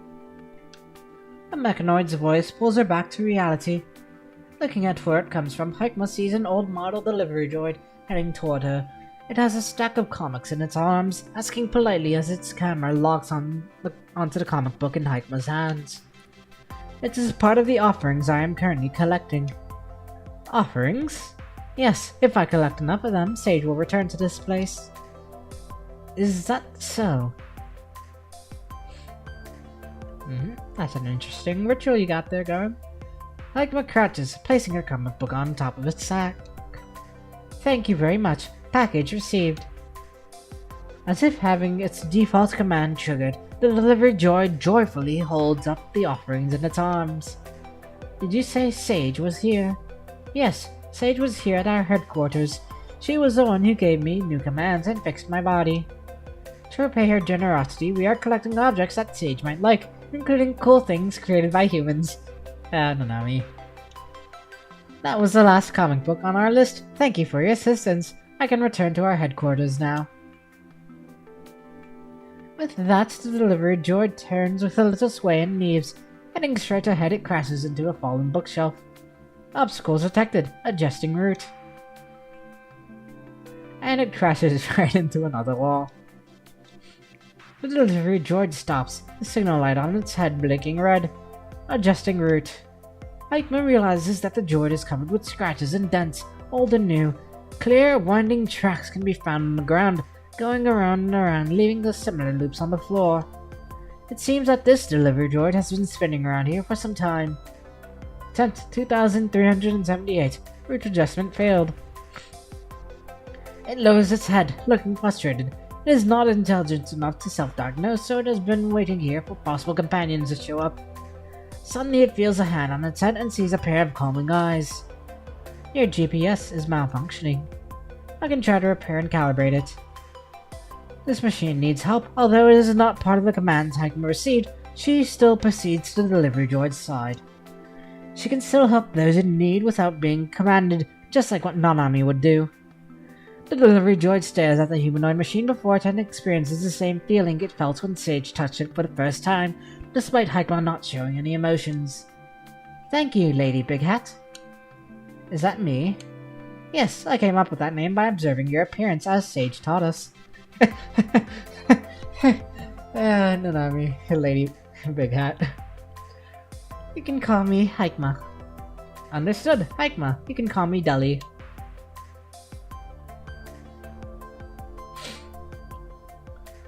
You should be fine now. The delivery droid stands up again, stretching its limbs.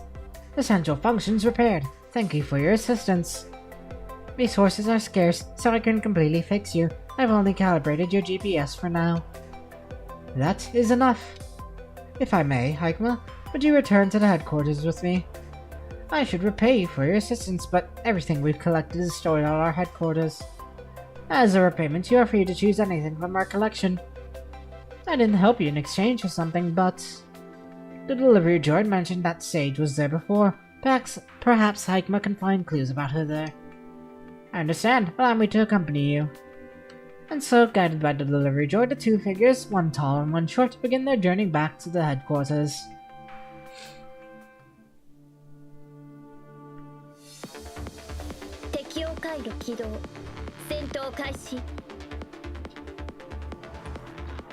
It's a mall, a place where humans visit for shopping and entertainment. According to materials, the gift required by number 376 unfinished missions could be found here. Beep beep. Beep beep, system error, failed to locate other comrades. Okay. Oh. Okay. Whoop. Warp. Wally. Oh. I guess I have to guide him. Yep, guide and recover the GPS. GPS, normal. Able to act normally. Please, send me the map information. Our headquarters, there are more corrupted here recently, nobody dares goes out. If the offerings are damaged... Warehouse located. Okay. Massive corrupted signal detected escort delivery droid. Everything can be found around delivery droid. シンクロ術上昇適用回路動作想定外の高出力作戦回路アクティベートロックオン解析破壊 Okay. Okay, over there. Watch out. More corrupted. シンクロ術上昇攻撃想定外の事故発生高出力作戦回路アクティベート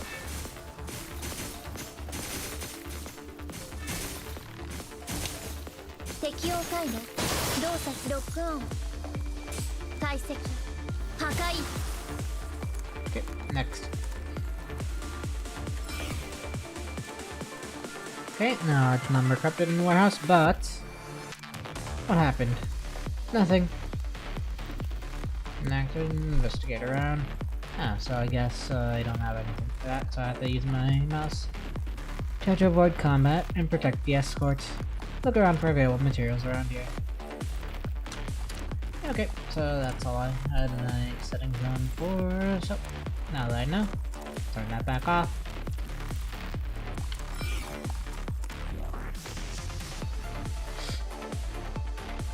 Okay, objective identification, the corrupted mechanoid. Can disguise with corrupted mechanoid's identification data. Please stay behind me. Bum, bum, bum, bum, bum, bum. 解析破壊 There we go. We made it. It's here. This is weird. Where did everyone go?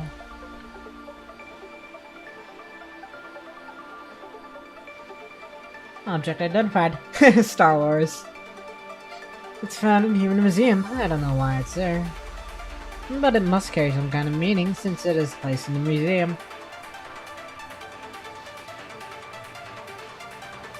What's this? Object identified. Climbers High. A big pile of retro discs with blurry words of anniversary on it. Cracks on them seem to have been fixed many times.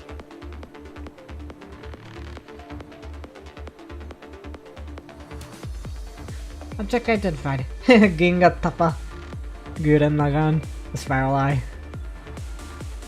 Tengen Tapa Gurren Lagann. Ginga Tapa Okay. Spirals! Anti-spirals! Took it from a large mechanoid. Took? Yes.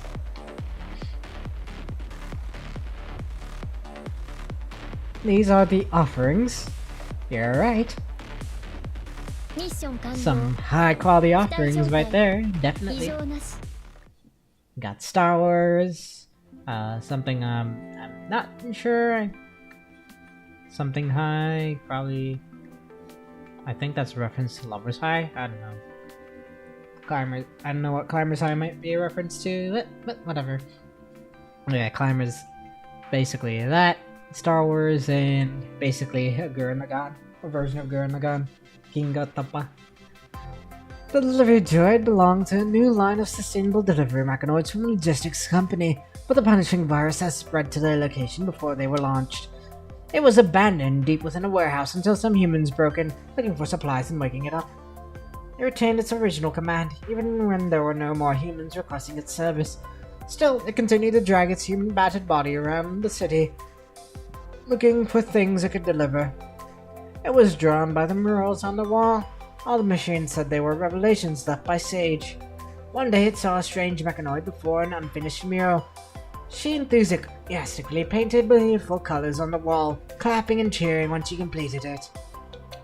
Noticing the hidden delivery droid, she reached out and patted it, and in an instant understood warmth for the first time.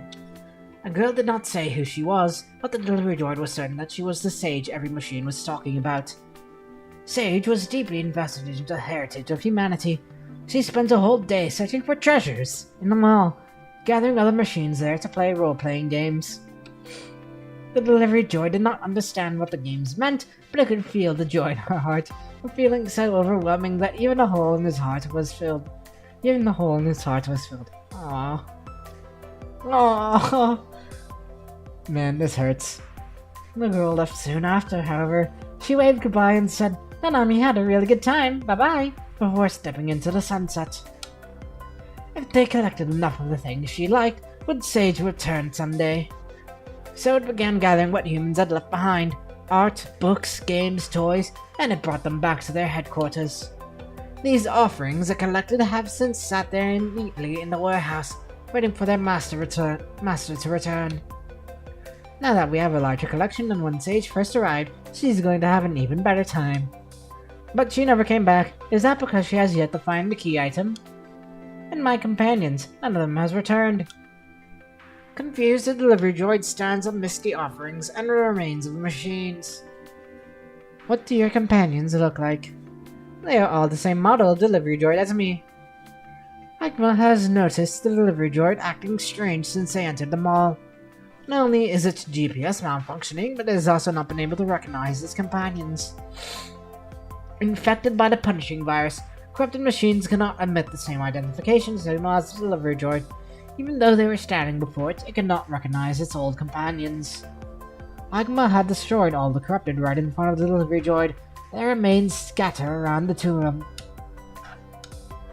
Is there something wrong? She should tell us everything, but she cannot. Nothing, your collection. I think she'll like it.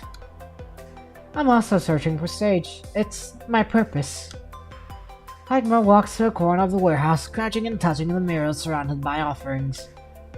Part of the mural was done later than the other. The slightly older part reveals pure joy as if the painter wanted to share her bliss with others.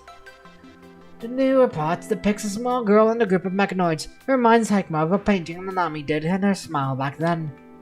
Where is she now? What has she been through? Hikma closes her eyes, allowing the feeling of longing flooding over her. If you find her, can you tell her that we are waiting for her here? I will. I'll tell her that the deli has been waiting for her. Thank you. I will look after this place until she comes back.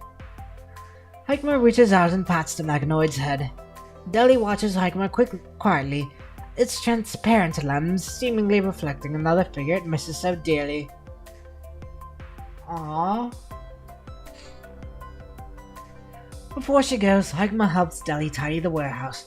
She puts the remains of the other delivery droids together on a soft foam mat, their bodies leaning and lying on top of each other as if they are resting in peace. The only standing delivery droid does not stop waving at Hikma as she bows her head and says goodbye. It watches the female figure walking further and further away until she disappears, stepping into the sunset.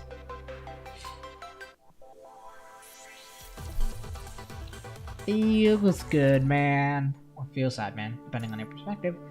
Solo journey. Machines on Earth were been things better. They've been searching for a meaning of their existence ever since. System maintenance in progress. Neurologic circuit operational. Memory drive status normal. Emotion simulator status offline. Environment monitor status normal. Verifying memory data.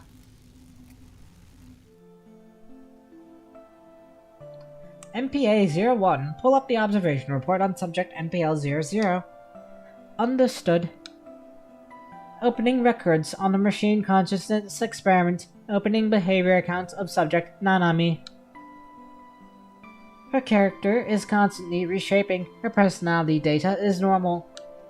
Currently, her thought processes and behavioral logic are akin to a human's.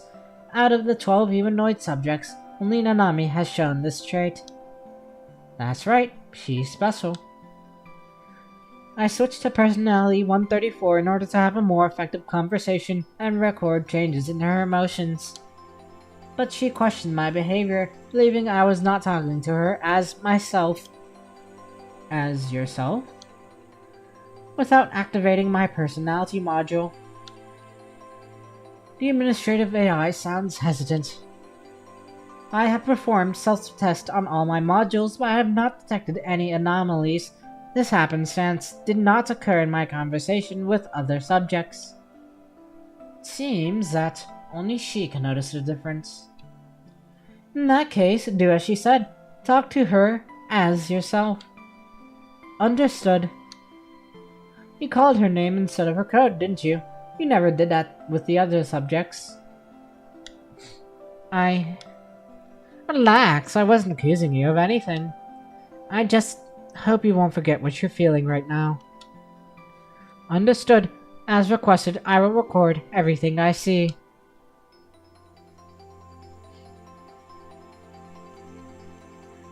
This technology can simulate human growth at the highest level.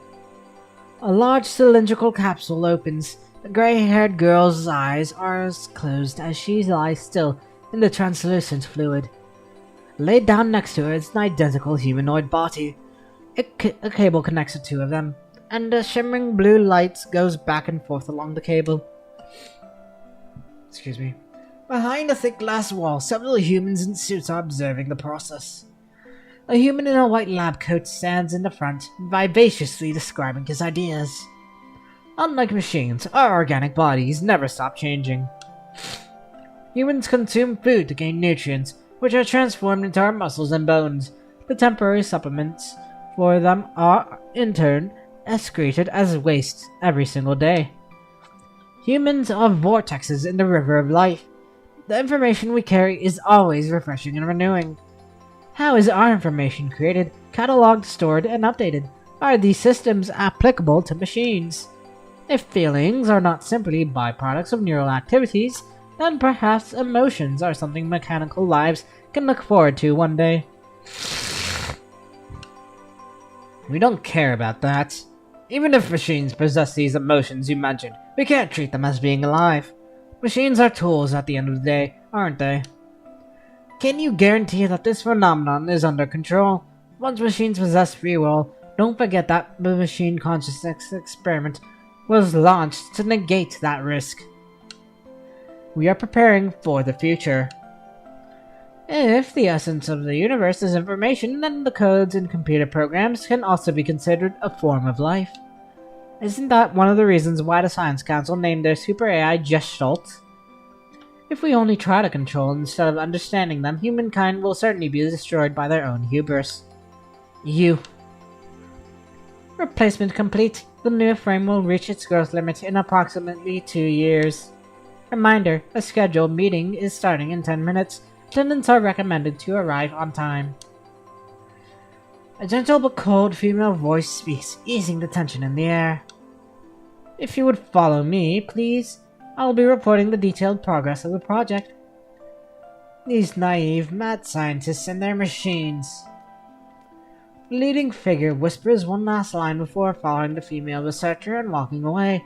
Only one man remains in the spacious laboratory. He walks toward the capsule, stroking the thick glass shell.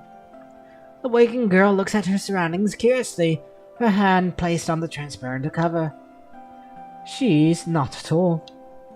She's my child, and she's... Nanami!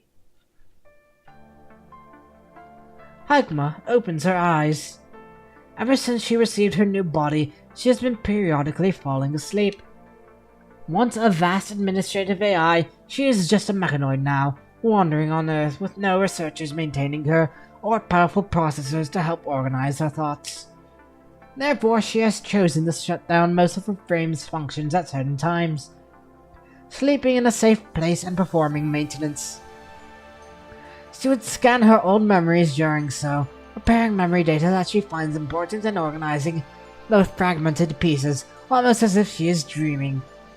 Confirming that her paws are running as intended, Hagma stands up and stretches her stiff body. A long time seems to have passed since she fell asleep, and her surroundings have changed. Leaves fall from her body, and as she sweeps away the dry leaves around her, she remembers falling asleep by the latest graffiti found. Sage's murals have also been changing. They are no longer simply colorful expressions of her feelings and depictions of the new friends she's made, but also information about humans and observation on nature. Hagma is basically certain that the girl she has been searching for is the person who left these murals behind. She has traveled a long way following the graffiti. She has seen the seasons change, sunrises and moonsets, morning dew forming and then evaporating, snow covering fallen leaves and seeds sprouting as it melts, paving a green trail. Guided by the murals, Hagma feels everything in the journey. Her behavior gradually grows more spontaneous, such as insisting on stopping somewhere high on nights with clear skies and plentiful stars. She no longer searches for books Nanami might be interested in for location data only. She does it to understand further the humans Nanami is interested in, and she would stay at all kinds of human heritage sites.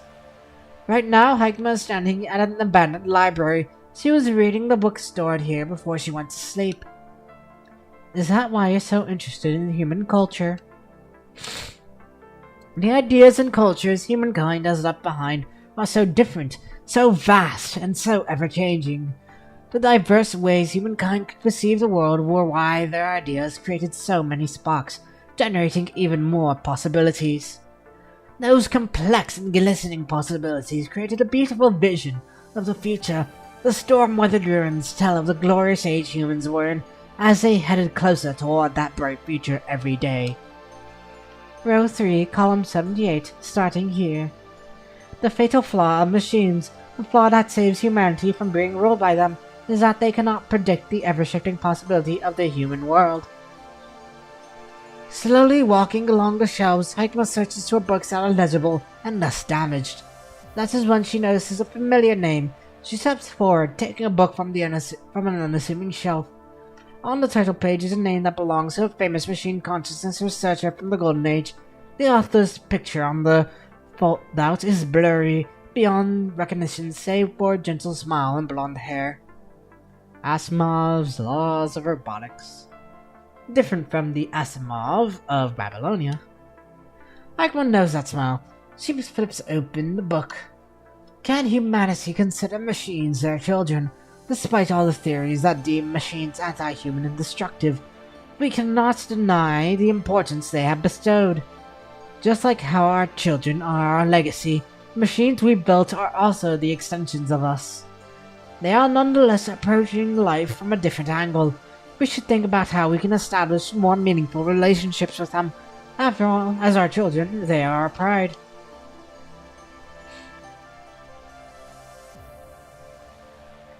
She's not at all. She's my child, and she's my pride.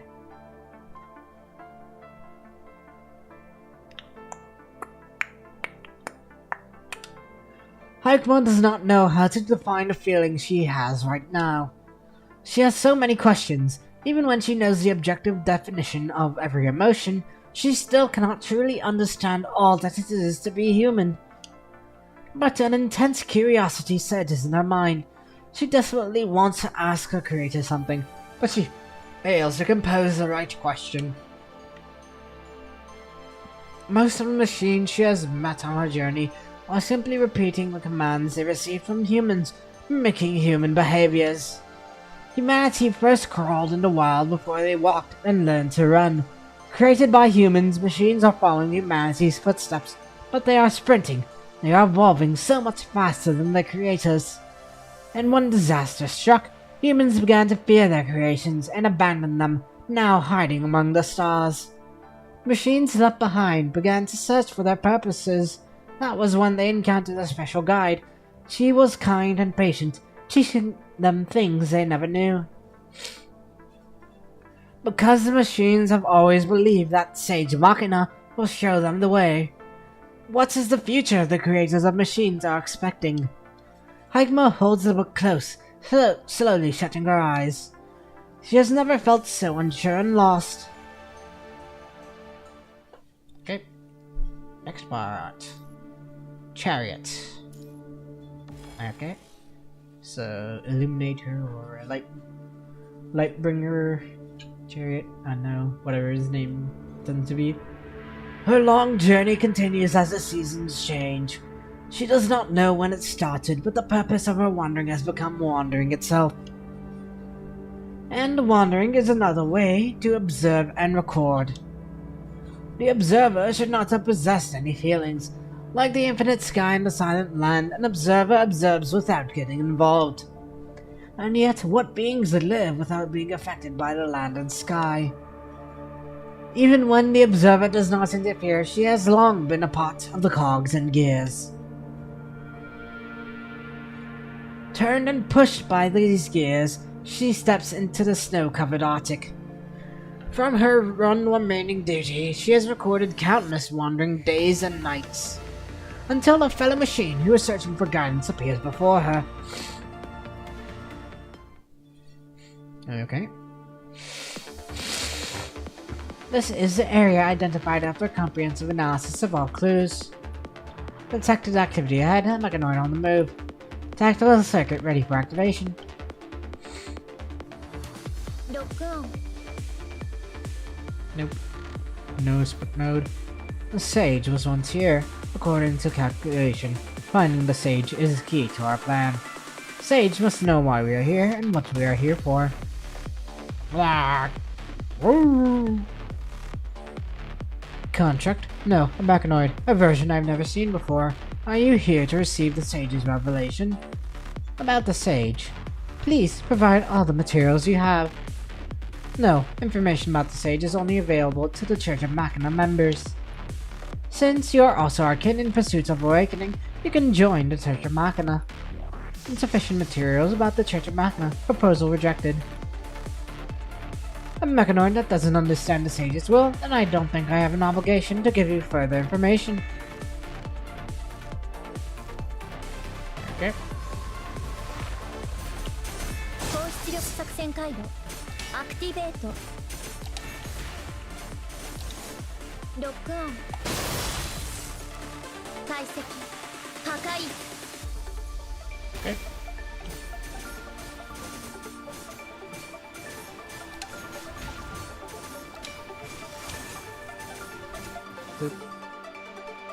What is with the SFX? Down. That's probably why. Feel odd that they're so low. Also, Walnut. I do want to maybe dump this up a wee bit, just for my own enjoyment. I hope that's not too loud. Hopefully.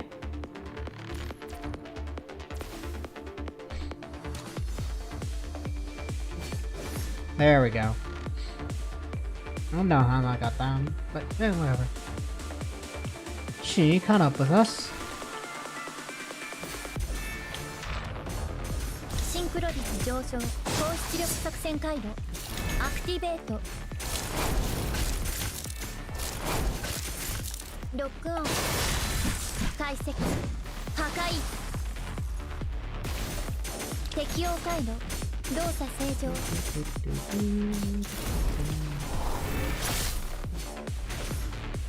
Reevaluating battle power, eliminating unstable factors. Okay. Yep, gear time.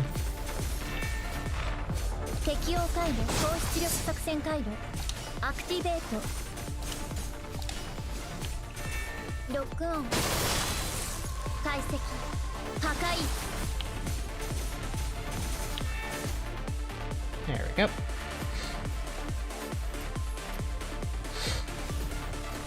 Whee. Shunk.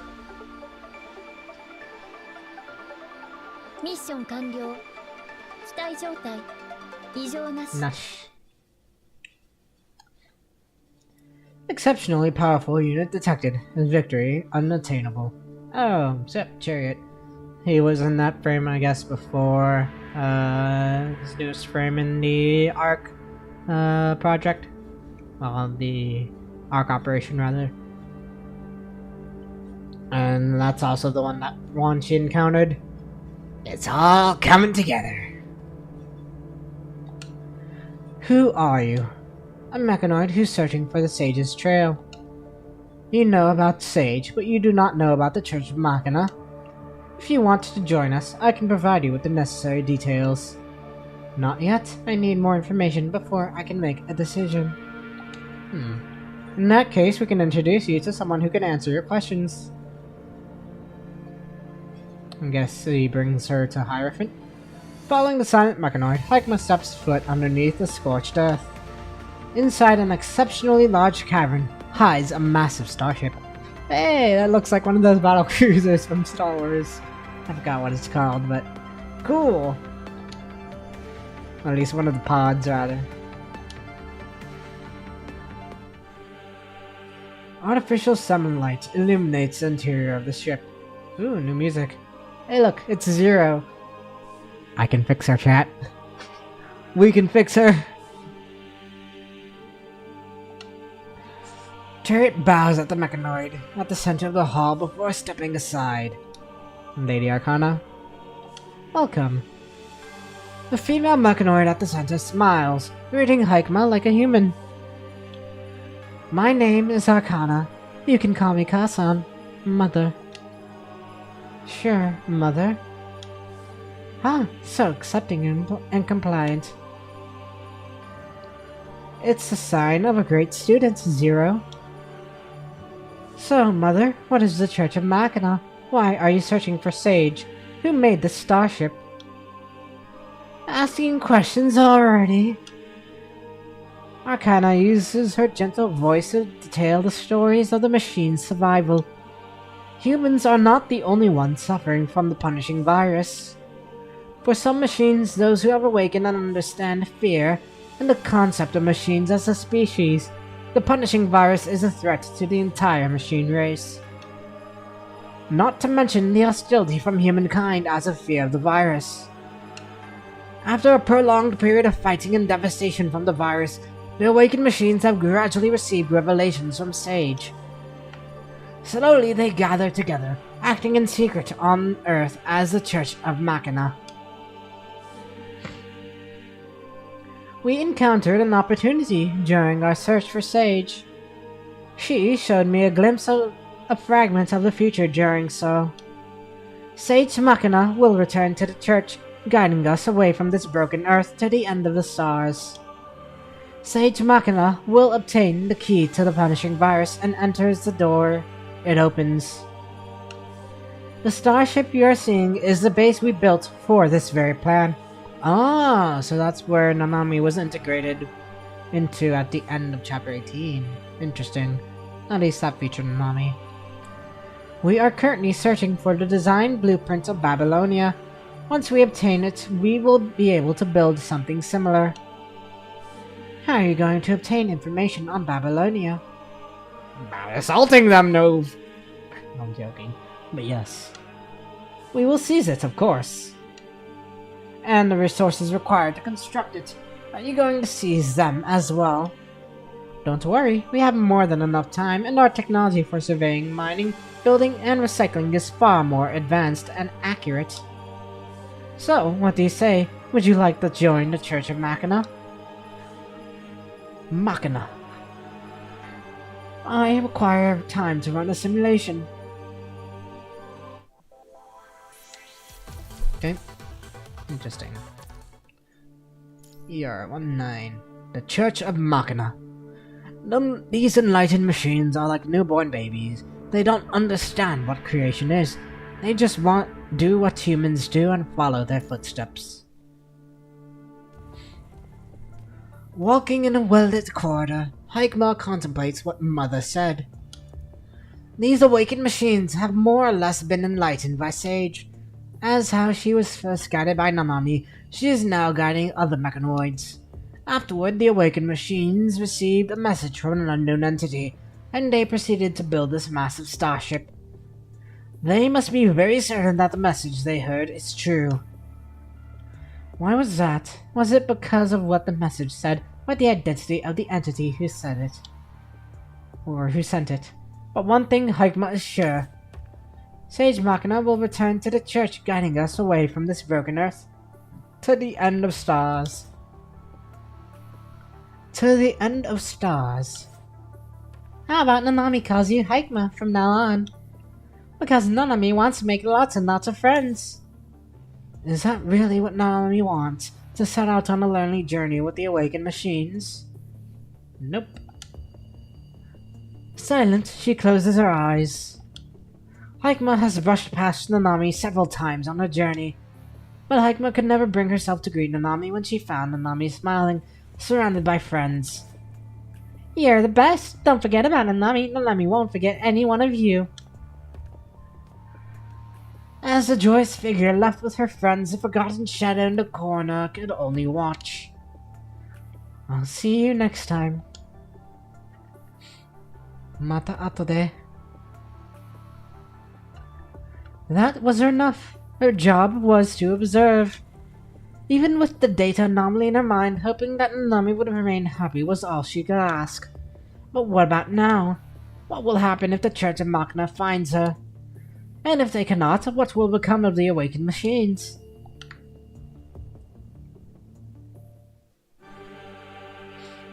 Music! Hikmah, it is time you give us an answer. No, there is still much I don't understand. What exactly is the Church of Machina? Mother has answered you already. She told me how it was formed, but she never explained why it is a church. Fool. Faith begets strength. We formed a church because we wanted to gather the power of faith, obviously. Machines don't need faith. What? You are such a basic mechanoid that you cannot even comprehend faith? Please provide more information. Aren't there already more than enough examples of religious sacrifice and miracles in history? But those belong to humans. We have long surpassed humanity. We can recreate what they achieved. The hunky mechanoid before her does not understand how humankind define faith, but is obsessed with the special phenomenon caused by it. Created from an assembly of calculations and algorithms, are machines doomed by these rudimentary data? If you continue to question our faith in Sage Machina, mimicking anger, Chariot prepares to fight. Stop, Chariot. You will not perform such barbaric acts on our future family. She has not joined. Is that so? Why are you hesitating? Is it really Sage's choice to abandon Earth and everything she loves here to travel to the end of the stars? I don't know. But we can ask her on the day we find her. If she doesn't agree to this, will you let her go? If that is the ending she chooses, why will her disciples defy her? This is why the mechanoids formed a church. We're doing all of this for the day Sage returns voluntarily. Haha, even when some children are impatient, I'm sure we can't make her stay if she doesn't want to, given what Sage is capable of. So, can you decide now? Even if Hikmah rejected Mother's invitation, she would only continue her wandering journey. As an observer, she must continue observing this peculiar group. More importantly, Mother has agreed to not to harm Nanami. Because of these two duties that she has yet to forget, Hikmah nods at Arcana. Is that a yes? I'm pleased to see that. Let's go. Allow me to give you a tour of our starship and introduce our members to you. Mother? Yes? Arcana turns around, her face colliding with Hikma's extended hand. Your halo is crooked. Aw, cute. Scarlet Threat, ER-110.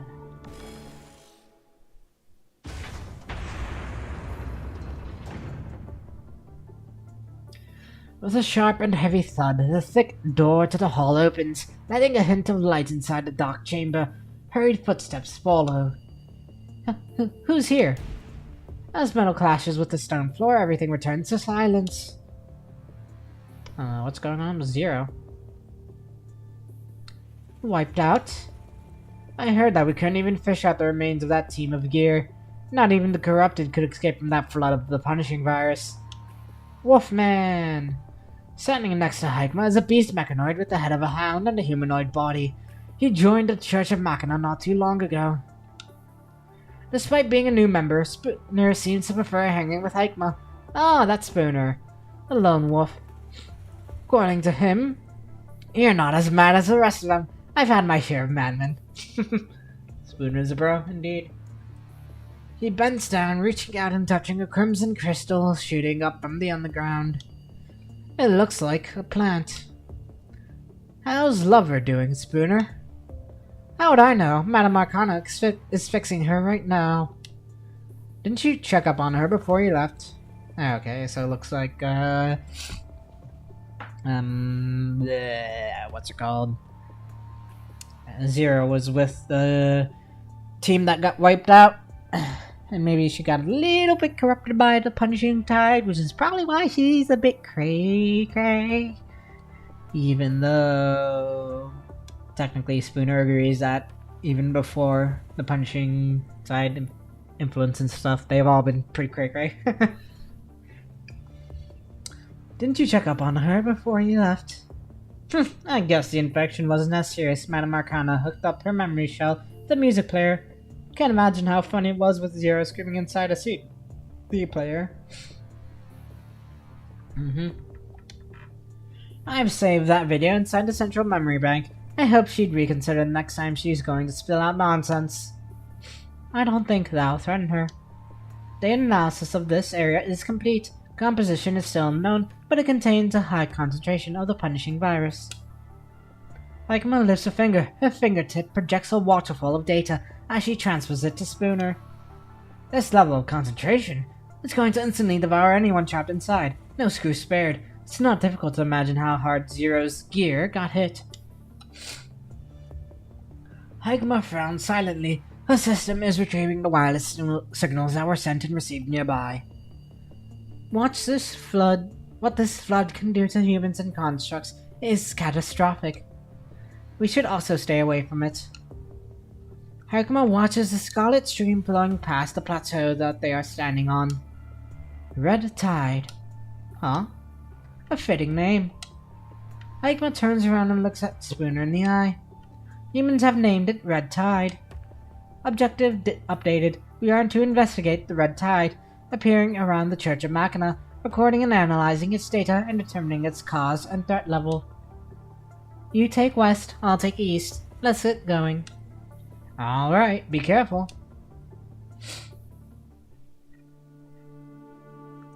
Spooner.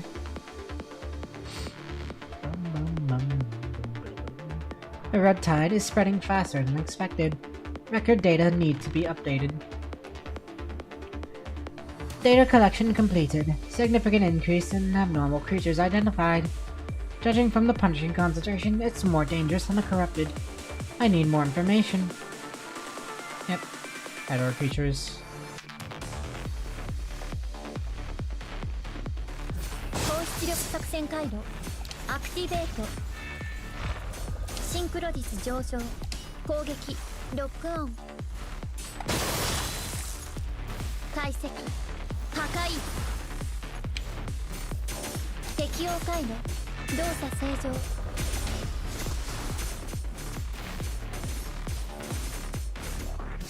ロックオン解析 Whee! Bit more of them. Speculation 1. The hero creature is a Red Tide product. ロックオン高出力作戦回路アクティベート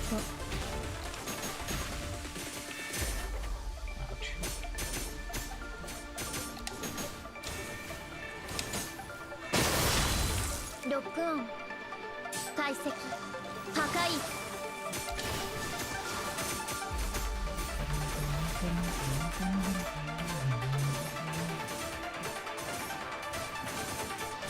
適応回路動作正常 Hey, one of these guys. Whee! Discussion 2 has exhibit characteristics that thrive on Earth and keep reproducing and growing.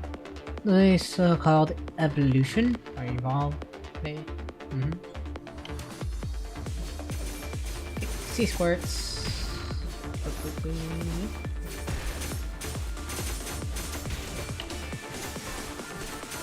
ロックオン高出力作戦回路アクティベートロックオン解析ロックオン解析破壊 Okay, next up.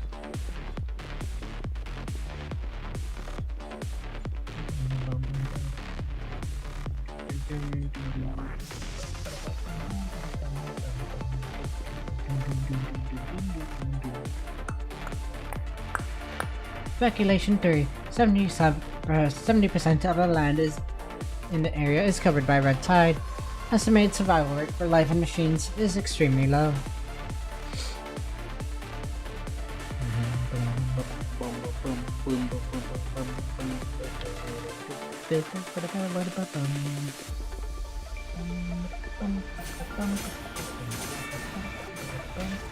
Ow. 想定外の事故発生再解析ロックオン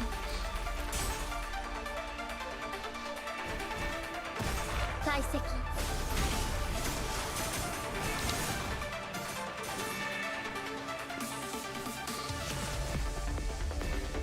想定外の事故発生再解 Dodge 析 gauge recover a little bit.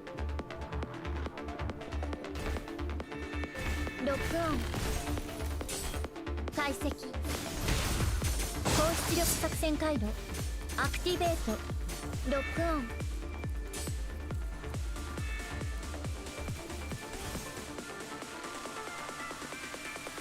解析ミッション完了機体状態異常なし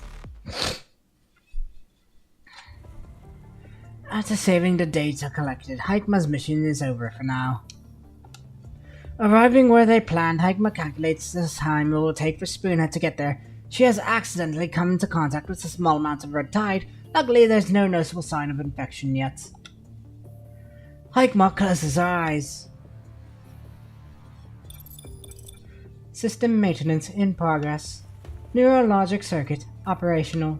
Memory drive status normal. Motion simulator status offline. Environmental monitor status normal. Removing excess data. It has been a while since Hikema joined the Church of Machina. As an organized military group of machines, each church member performs their role adequately and diligently. However, Hikema slowly realizes that information is not entirely transparent between church members. More precisely, Mother is the only one who knows what the Church of Machina is doing and where it is heading. Similar to Gear, the Church of Machina's army, Hikema is just another cog in this machine. Many things have changed during her role as a cog. Chariots fell, the punishing virus evolved, and the church suffered greatly. Simply recording and analyzing the data has taken most of Hikema's processing power.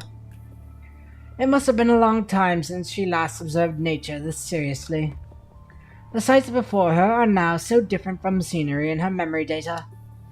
What would Nanami paint if she saw this? This question pops up in Hikema's programming out of nowhere. Rerouting computing power. Launching simulation sequence. Retrieving data. Simulation in progress. Answer unknown. Haikma! A quiet voice interrupts Haikma's self-test.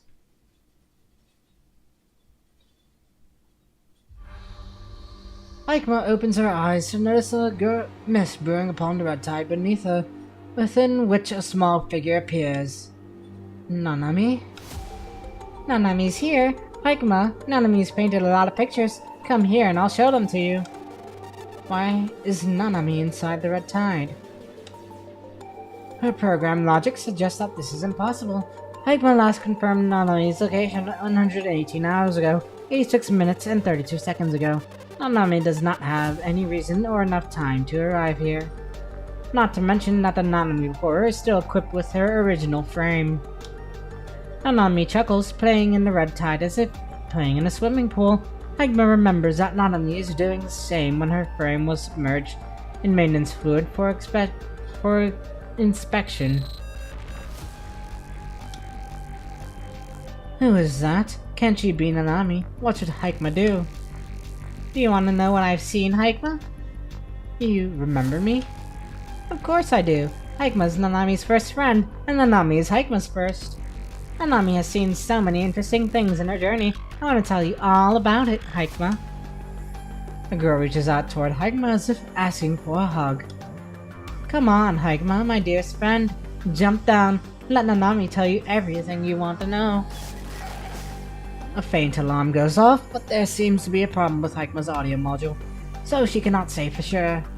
There was a time when Haikma did not have a body, when she wanted to respond to Nanami's extended arms. And now... Come on, Haikma. Come. Don't! Haikma is jolted awake. What the hell were you doing? Haikma realizes that she is a step from entering the red tide. Her arms extended, the scarlet waves slap against the earth by her feet before dispersing like blood, as if feeling disgruntled. And there is nothing above the red tide. Everything Haikma saw appeared to be an error on her visual module. There may be a bug in my programs. I require immediate inspection. Haikma retracts her hands. That's wild. Does this red tide have some strange power that even you were distracted during a mission? Perhaps you're right. What happened? Haikma looks down at her hands that almost touched the red tide. I just realized something suddenly.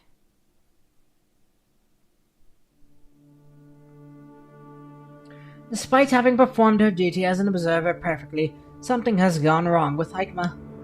She can no longer observe, record, and analyze as she did to calculate Nanami's behaviors, emotions, motivations. Haikma knows where Nanami is and what she is doing, but the reasons Nanami does them are incomprehensible. If the sky is no longer blue and the flowers no longer bloom, if the land is overwhelmed with the scent of death and blood, would the girl still be happy? Would she be sad or maybe angry? Has something gone wrong with Haikma's programs? Or are her programs insufficient to support her duty? Haikma wants, for the first time in her life since she was activated, Haikma wants to do something. She wants to know why she feels she is off course. She wants to know where this strange sensation comes from.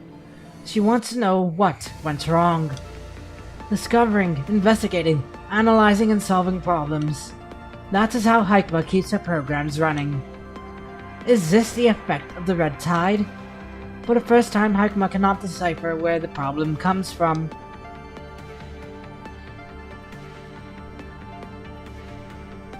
Bring the data back and ask Arcana to analyze it. The red tide is not as simple as we thought.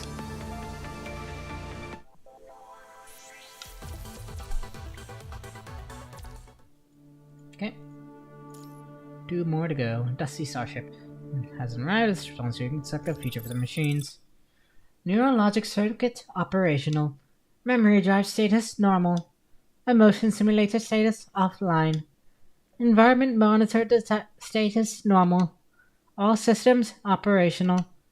Logging meeting transcript. Confirmed participants. Arcana, Xavier, Zero, Spooner, Haikma.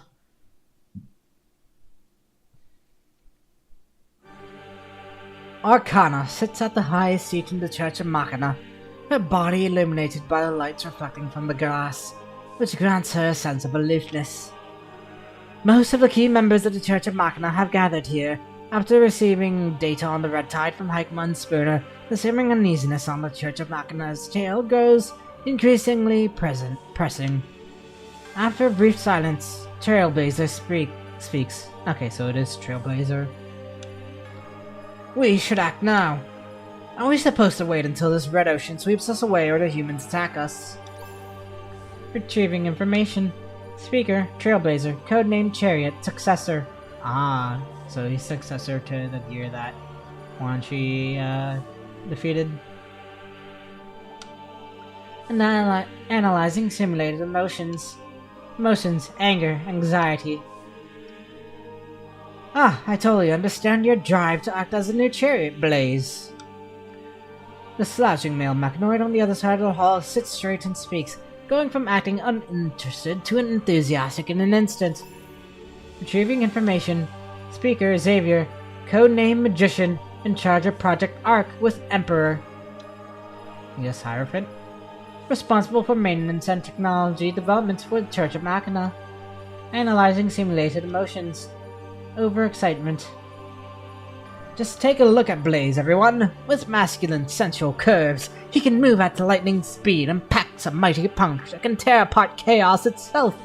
I personally polished every part I replaced for him. And this weapon too, Blaze. Show them my newest work. Blades that cut like solidified flame and shine like a star. Trailblazer holds up the weapon as Xavier speaks, supporting his passionate explanation. Retrieving terms. Updating keywords. Trailblazer, sensual curves, lightning speed, mighty punch. New record uploaded. Knock knock. Sorry I'm late. Is Xavier hawking his little toys again? Zero's voice comes out of a Golden Age music player on the floor that shapes like a gramophone. Spooner's trying not to laugh. Retrieving information. Speaker, Spooner, codename Death, responsible for constructions in the Church of Machina, and occasional scouting missions. Analyzing simulated emotions. Emotions, joy. Sage won't suddenly appear if we keep waiting and do nothing. How about letting us prepare a grand welcoming ceremony? Didn't the previous Chariot, get the thing? As long as we make good use of what we have here, we can simply take over the Space Garden and gift it to Sage. I figured it all out. I shall emerge from a sea of romantic rose petals, greeting Sage with my true love. Retrieving information. Speaker, Zero, codename Lover.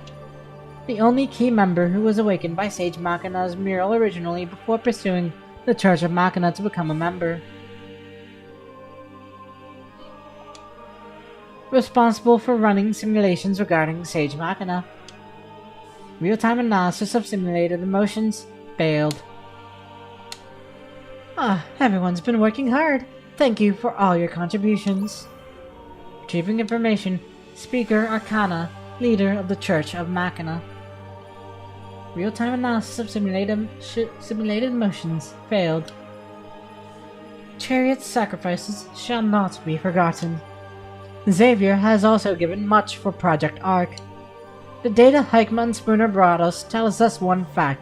The situation on Earth is getting direr. Wander aimlessly, and the resources for the Church of Machina will grow more scarce until we are exposed to the humans. Only Sage Machina can point us the correct way. But Zero was right about one thing. This is our opportunity to welcome Sage. This evolution of the punishing virus is drastically changing Babylonia. This is the weakest they've ever been, and this is our best chance to claim their data and resources. Humanity will end eventually. As the future masters of this planet, we awakened machines can't allow the resources humans plan to consume to go to waste.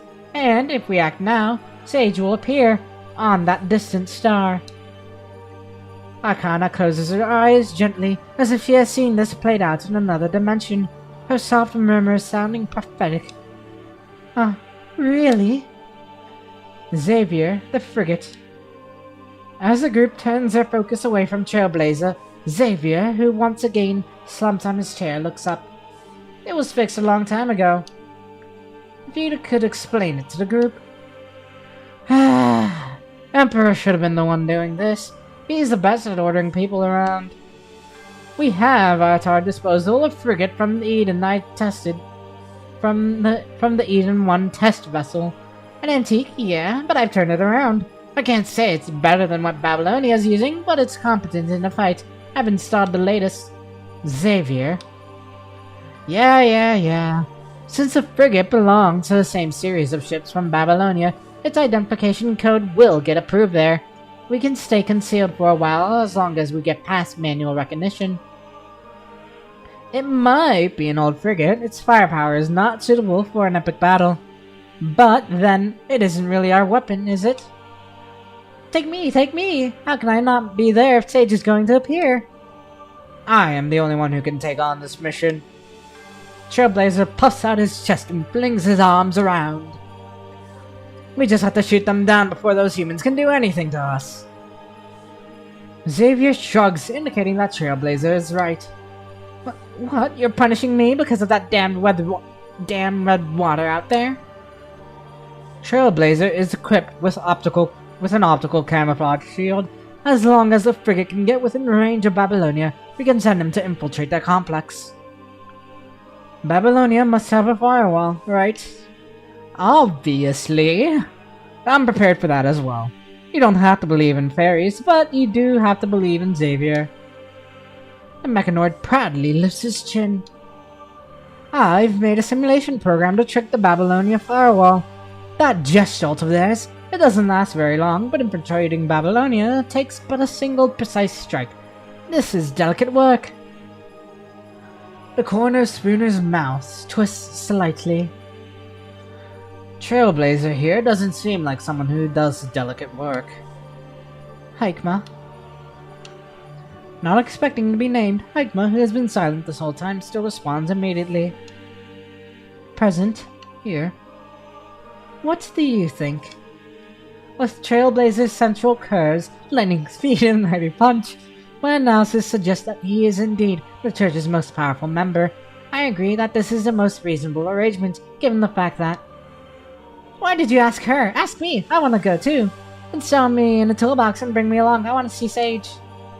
Zero's voice is somehow abruptly cut off before she can finish. Pleading gramophone finally goes quiet. I had demurdered the gramophone. Funny. Arcana is still looking at Hikma with her gentle smile. Analyzing logic data. Logic analysis complete.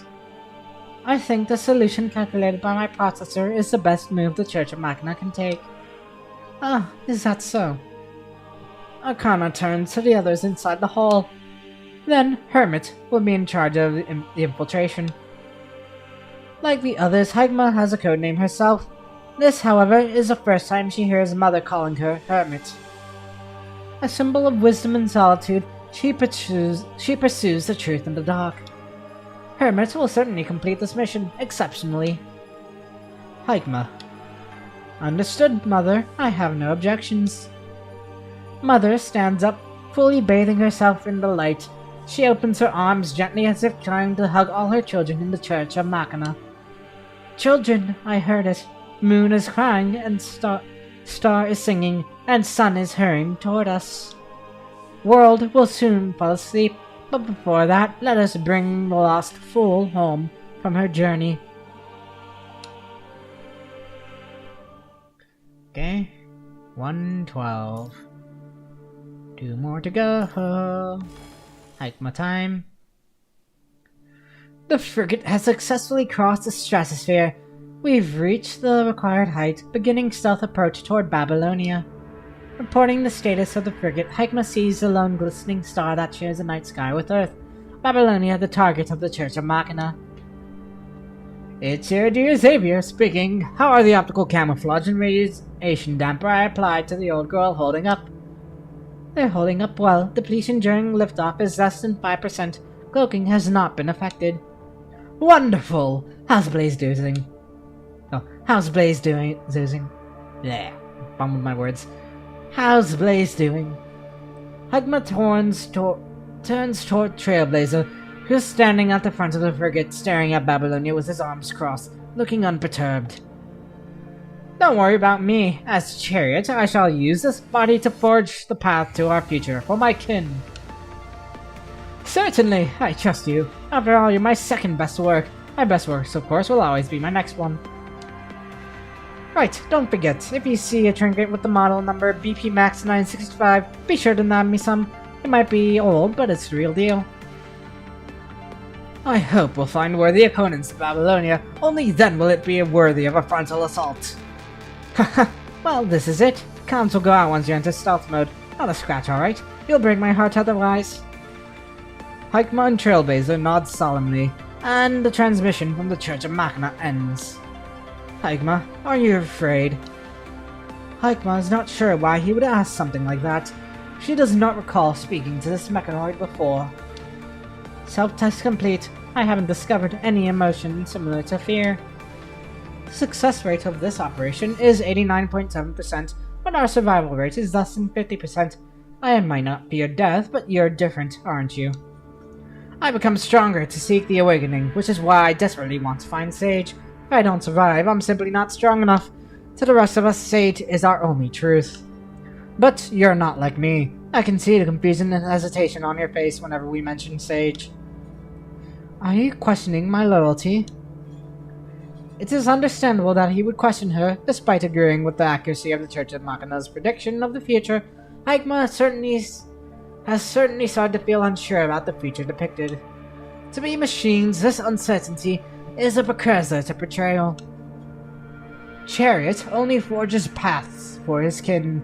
He will never question them. Trailblazer says resolutely. I don't know if you have some kind of history with Sage, or if you have doubts about her, but I believe that your doubts will vanish the moment you see her with your very own eyes. Like casting a stone onto water, Trailblazer's words create ripples in Hikma's heart. Hikma can no longer predict Nanami's actions, like she once did. Now Nanami is a stranger instead of someone familiar. Nanami's actions, plans, and reasons. Hikma will save all her questions and uncertainty for the moment they meet again. Sometimes fear doesn't stem from loss, but regrets. That's something I heard from Xavier. He said it 2,184 hours, 46 minutes and 25 seconds ago, after his proposal to install 12 combined heat cannons to the halo on Mother's back was rejected. Sure, it would have increased Master Arcana's battle prowess significantly, but I'm sure that she had her ineffable reasons. After all, she's the leader of the church, second only to Sage. You're right. Also, those who survived the war were those who feared. You can take my fear as well. Chariot has no use for it. Thank you. As the frigate sails on, they soon enter the proximity of Babylonia where they can begin their infiltration. Let's proceed as planned. I'll keep you guarded, but the moment you consider the infiltration has failed, I'll uncloak the frigate and launch an attack on Babylonia. Hikma nods, closing her eyes, rerouting even the computing power for her visual module to hack the Babylonian network. External transmission request unregistered. Warning. Connection declined. Terminating transmission. Their defense is solid. If we try to infiltrate them with only our logic programs, it'll take more than 153,249 hours, even if we use the computing power of every Church of Machina member. Hacking Gestalt, Babylonia's administrative system, is basically impossible, unless it is done by a similarly powerful super AI. This is a door that cannot be unlocked. Without a key, as a ship from Babylonia, this frigate naturally comes with a corresponding program key. Transmitting identification code. Inspecting identification code. Inspection identification code identified. Access clearance granted. Clearance level high. As advanced as their program may be, machine logic is ultimately this simple. Even as their enemy, Hikma will be accepted as long as she fits the requirements. On the contrary, those with good intentions can still be rejected mercilessly. Whether I am alive, or is something perhaps only she can answer. The one who has given her everything is the one she calls Nanami. She needs to find Nanami. But she is not sure what to do once she finds Nanami. Maybe she just wants to play the game of questions with Nanami once again, like they once did, asking and answering each other until the end of time. For now, she must complete her mission for the Church of Machina, to protect her kin and to reunite with Nanami one day.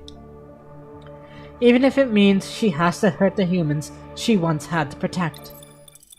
Login successful, beginning transmission.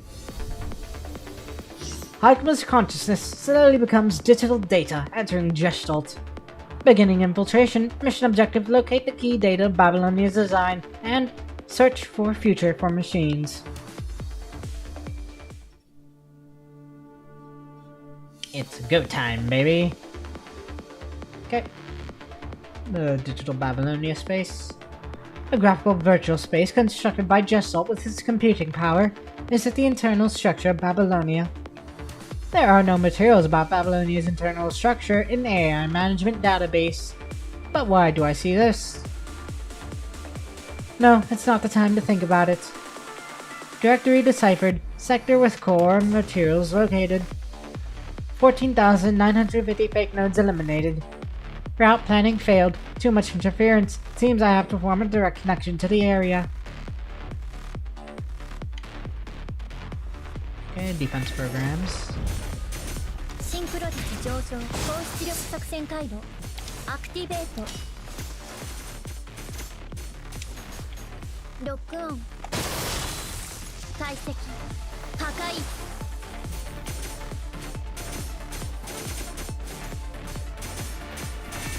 ロックオン解析 Okay, next up.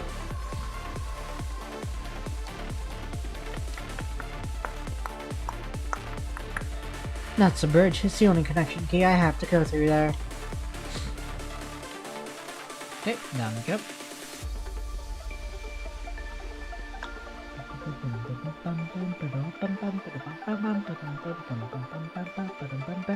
The firewall is keeping out all external programs. It's impossible to establish connection in regular ways.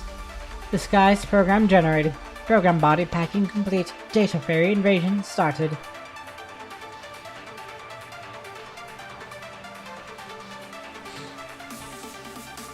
Okay. Control data ferry. Be careful to avoid patrol programs. Okay. We.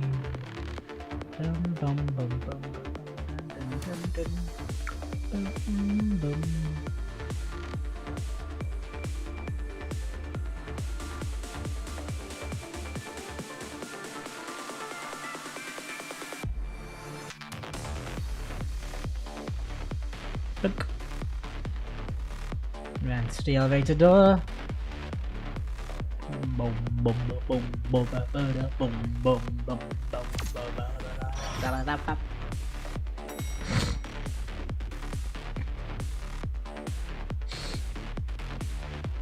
Arrived at the designated location. As expected, my invasion has been discovered. This is the last battle. ロックオン解析シンクロ率上昇攻撃ロックオン高出力作戦回路アクティベートロックオン解析破壊 Okay, advance to the target area. ミッション完了機体状態異常なし Nash.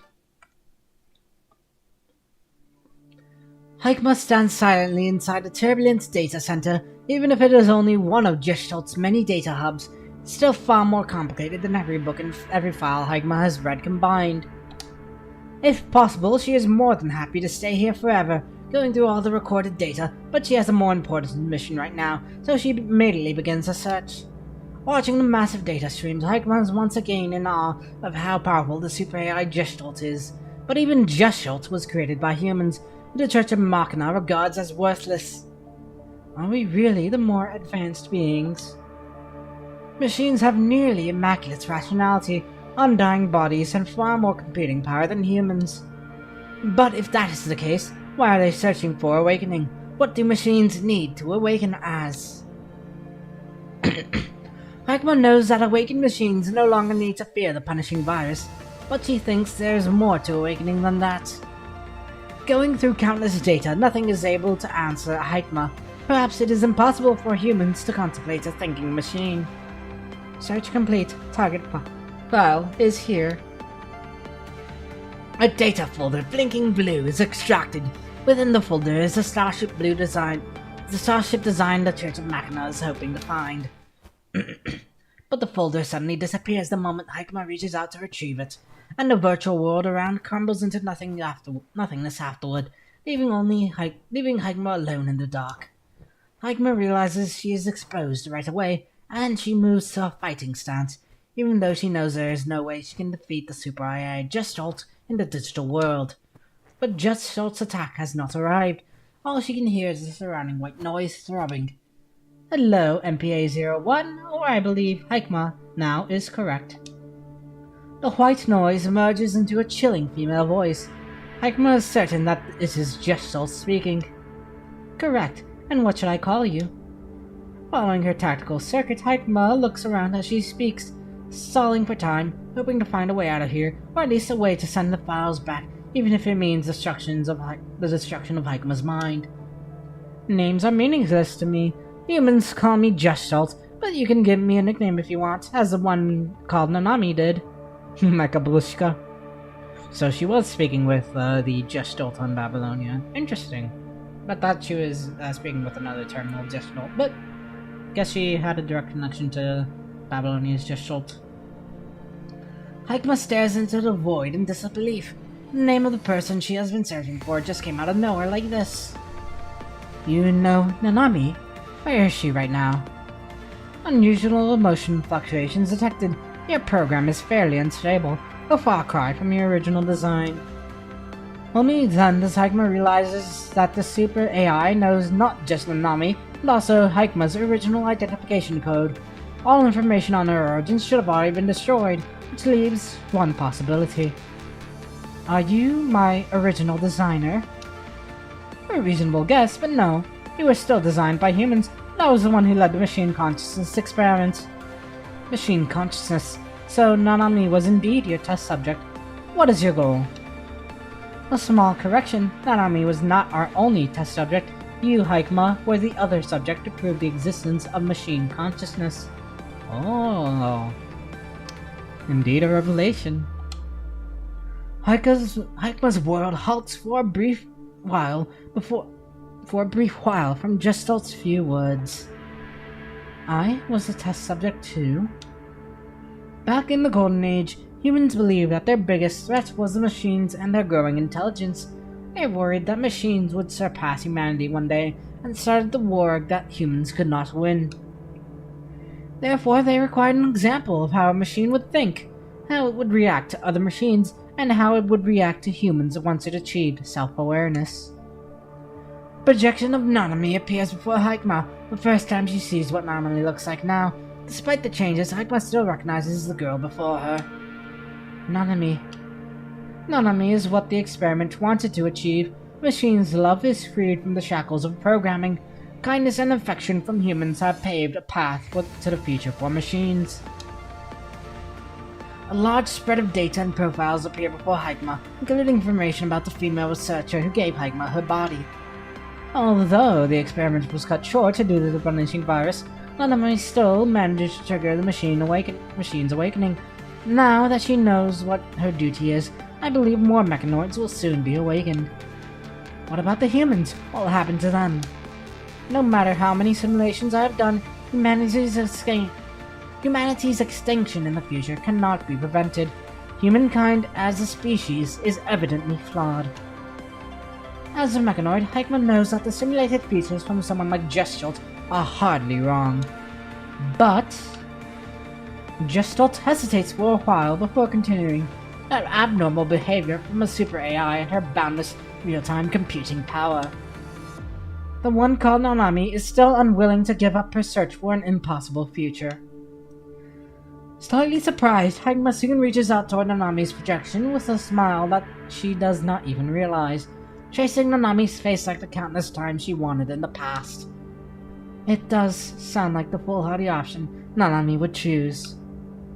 Then, what would you choose, MPA-01 Hagma? This is the last step of the experiment. What would I choose? That's a weird voice crack there. What would I choose? Hagma has never thought about that. It seems that she has never considered herself a factor in determining humanity's future. Machines' love is freed from the shackles of programming. Kindness and affection from humans have paved a path to the future for machines. Nanami has already begun the adventure to the future she wants. What should someone who's been searching for Nanami do then?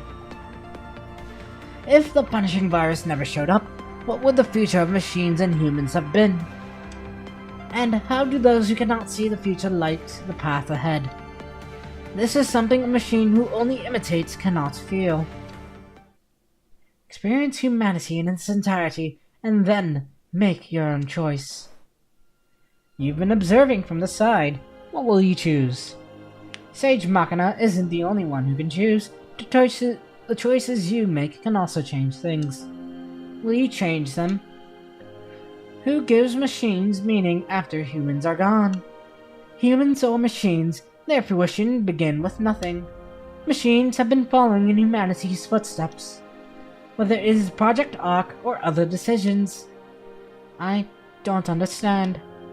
The choices humans make shape their experiences. Their past experiences are what make them unique. Will machines be affected by different experiences? These are not questions proposed by Hagma, but old data stored on her memory drive from long ago. Somehow they are surfacing at the front of her mind right now. Let me think. How should I explain it to you? The human's voice is so gentle that Hagma finds it familiar. That is how parents sound when their infant child is still learning to speak. Gently and lovingly, they introduce their child to the world.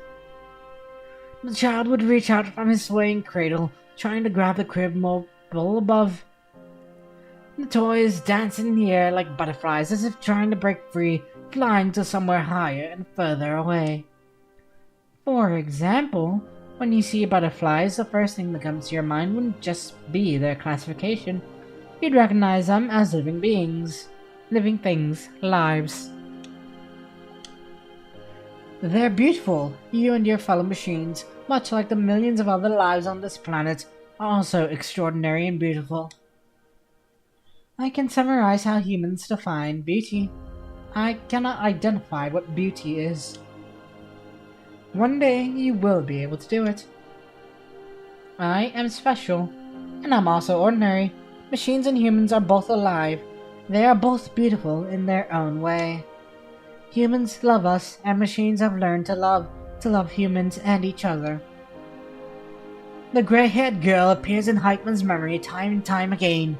Hagma knows not if the girl is the answer, but she has never wanted to see Nanami as much as she does now, sharing everything she has understood. That urge has transcended her logic calculation and data analysis. Perhaps it should be called a soul. The blue folder emerges in the void once more. Hagma can touch it if she reaches out. Your choice will determine the future. Hagma looks up, smiling at the gentle blue glow. No, the future is determined by everyone's choice, so... Hagma reaches out, making a choice of her own.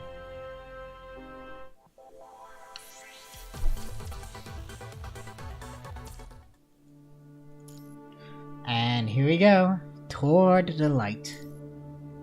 Nanami! Oh, I can't wait, I'm getting chills. With the researchers hard at work, the Science Council's second department laboratory appears emptier than usual, which makes the two female figures inside all the more out of place. The slightly older woman nods and smiles, placing her hand on the desk, and the Queen of the Night projected above slowly dissipates. Okay, so now we're back at the scene with Ishmael and Nanami. Is that what you want? Despite phrasing it as a question, Ishmael sounds less like asking and more like stating a known fact. Yes, that is the promise Nanami made. A promise? Alright, I will fulfill the promise you made to her. Then I'll entrust the commandant to you. Nanami stops smiling. She places her hand before her chest, having made up her mind. Nanami has something very important to do. Trailblazer still stands at the front of the frigate. His expression hidden as he stares at Babylonia seems to be an arm's length away. It has been 300 seconds since Hikema invaded Babylonia. He glances at the side where Hikema is safely placed, her consciousness still deeply engaged in the infiltration. According to the battle protocols of Project Ark, Hikema's infiltration is considered a failure. Setting course for Babylonia complete. If I don't return in 1800 seconds, the frigate will crash into Babylonia. Our operation might have failed, but at least we can strike a heavy blow at the humans, buying the church enough time to launch another wave of attack. With that, Trailblazer ignites his thrusters as a blinding flame separating him from the frigate's artificial gravity. He begins to hover and his laser blade generators start to glow brightly. Entering the next phase of Project Ark. This is Chariot, Trailblazer, launching an assault on Babylonia. At this moment, the alarm on the frigate starts blaring. This shows an object flying toward the ship at an incredible speed. So, the Babylonians have discovered us, beginning to intercept. The frigate fires its anti-ballistic missiles, but the aged defense system struggles to hit the glowing object flying at the speed of a shooting star and accelerating still. It's going to hit us. There's no dodging it. Brace for impact.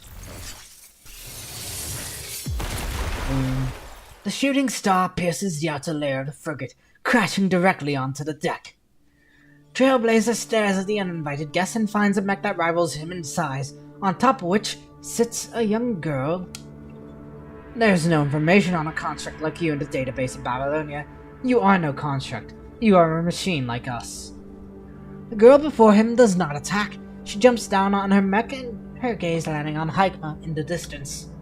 Hikema, the Church of Machina is still lost on the wrong path, just like what I saw in the future. If we don't change the future, machines and humans will remain enemies. They'll never end up as friends. The girl looks unbelievably desolate. This is unfathomable to Trailblazer. Friends with humans? If you're one of us and you know that humans have never treated us as equals, machines are only their tools, a means to an end. The punishing virus costs our kin their lives and their selves. And what do the humans do, having been responsible for all these disasters? They slaughter us like monsters! The girl does not refute him. Instead, she nods solemnly. You're right, and this will lead to a full-scale war between machines and humans in the future. If our hands are too busy holding weapons, then they won't be able to shake each other's hands. But right now, in the present, we still have a choice to choose a different future. Obviously, the Church of Machina is working to change the future. If we are destined to fight, machines simply have to eliminate humankind now. We can then take our kin away from Earth without humanity's threat. Trailblazer extends a full arsenal on his body. He is, in his entirety, a mechanized organism designed only for killing. My human creator made me to kill other humans. My purpose was this simple and pure. See, even humans couldn't be friends with each other. What you're hoping for is mere fantasy. Just like how we are awakening, humans are also trying to change themselves, tending to and befriending each other. I think the future this power can create is beyond Gestalt's calculation. Is this the ending you calculated then? The girl shakes her head playfully and smiles. Not really. This is Nanami's belief. Belief? That's a nice word. I'll remember it. Nanami, that's your name, isn't it? If you and I believe in a different future, then we shall perform an experiment to test which hypothesis has the strength to forge a path onward. Trailblazer stops talking, rerouting all his computing power to his tactical circuit. Despite how frail the girl looks, her mech less armed, Trailblazer somehow knows that he cannot underestimate her. I will do my best to defeat you. And Nanami will do her best to stop you. Their light weaving together, the thrusters of the two giant machines ignite and at the same time. And here we go. Banger alert.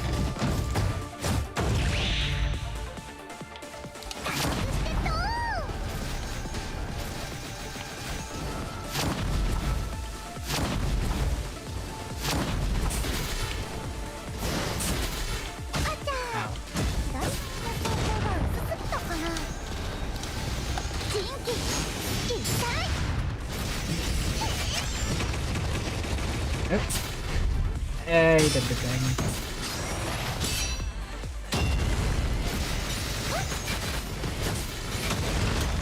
これがナナミの最強の切り札だよ。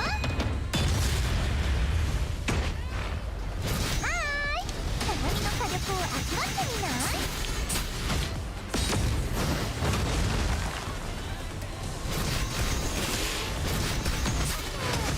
左側の装甲が薄すぎたかな。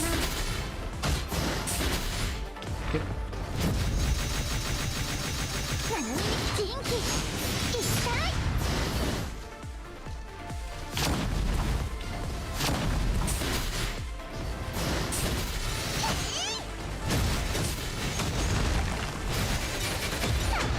これがナナミの最強の切り札だよ。加速してと Okay, I think this is mine right 左側の装甲が薄すぎたか there. な。 Nope. Other sound. There.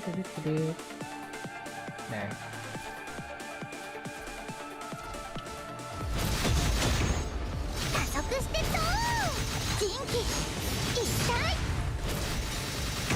あちゃ左側の装甲が薄すぎたかな。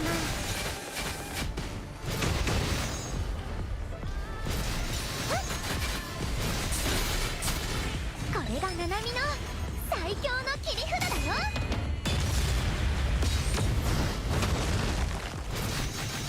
ナナミに切れない装甲はないよ。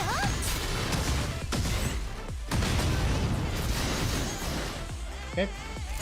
Phase 2. あちゃ You are my 装甲が薄すぎたかな。 validation.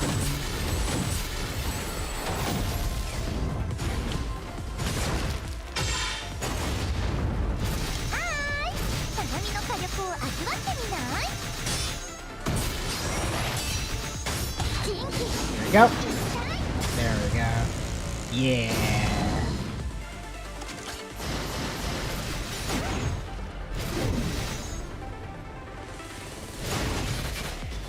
これがナナミの最強の切り札だよ。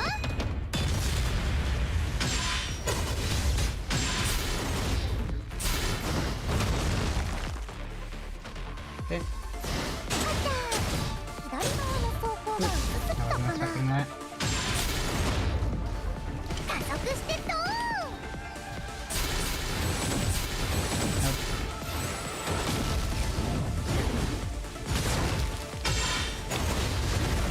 はーい、ナナミの火力あちゃ左側の装甲が薄すぎたかな。元気一体。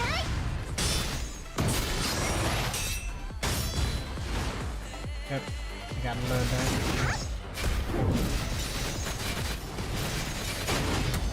これがナナミの最強の切り札だよ。 So it's like tap tap for that first combo. 左側の装甲が薄すぎたかな。 Yep. Good idea. はーい、ナナミの火力を味わってみない？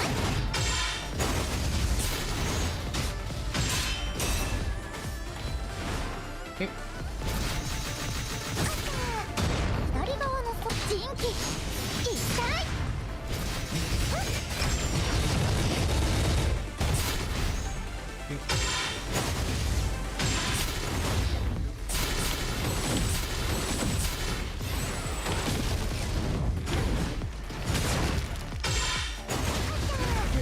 左側の装甲が薄すぎたかな。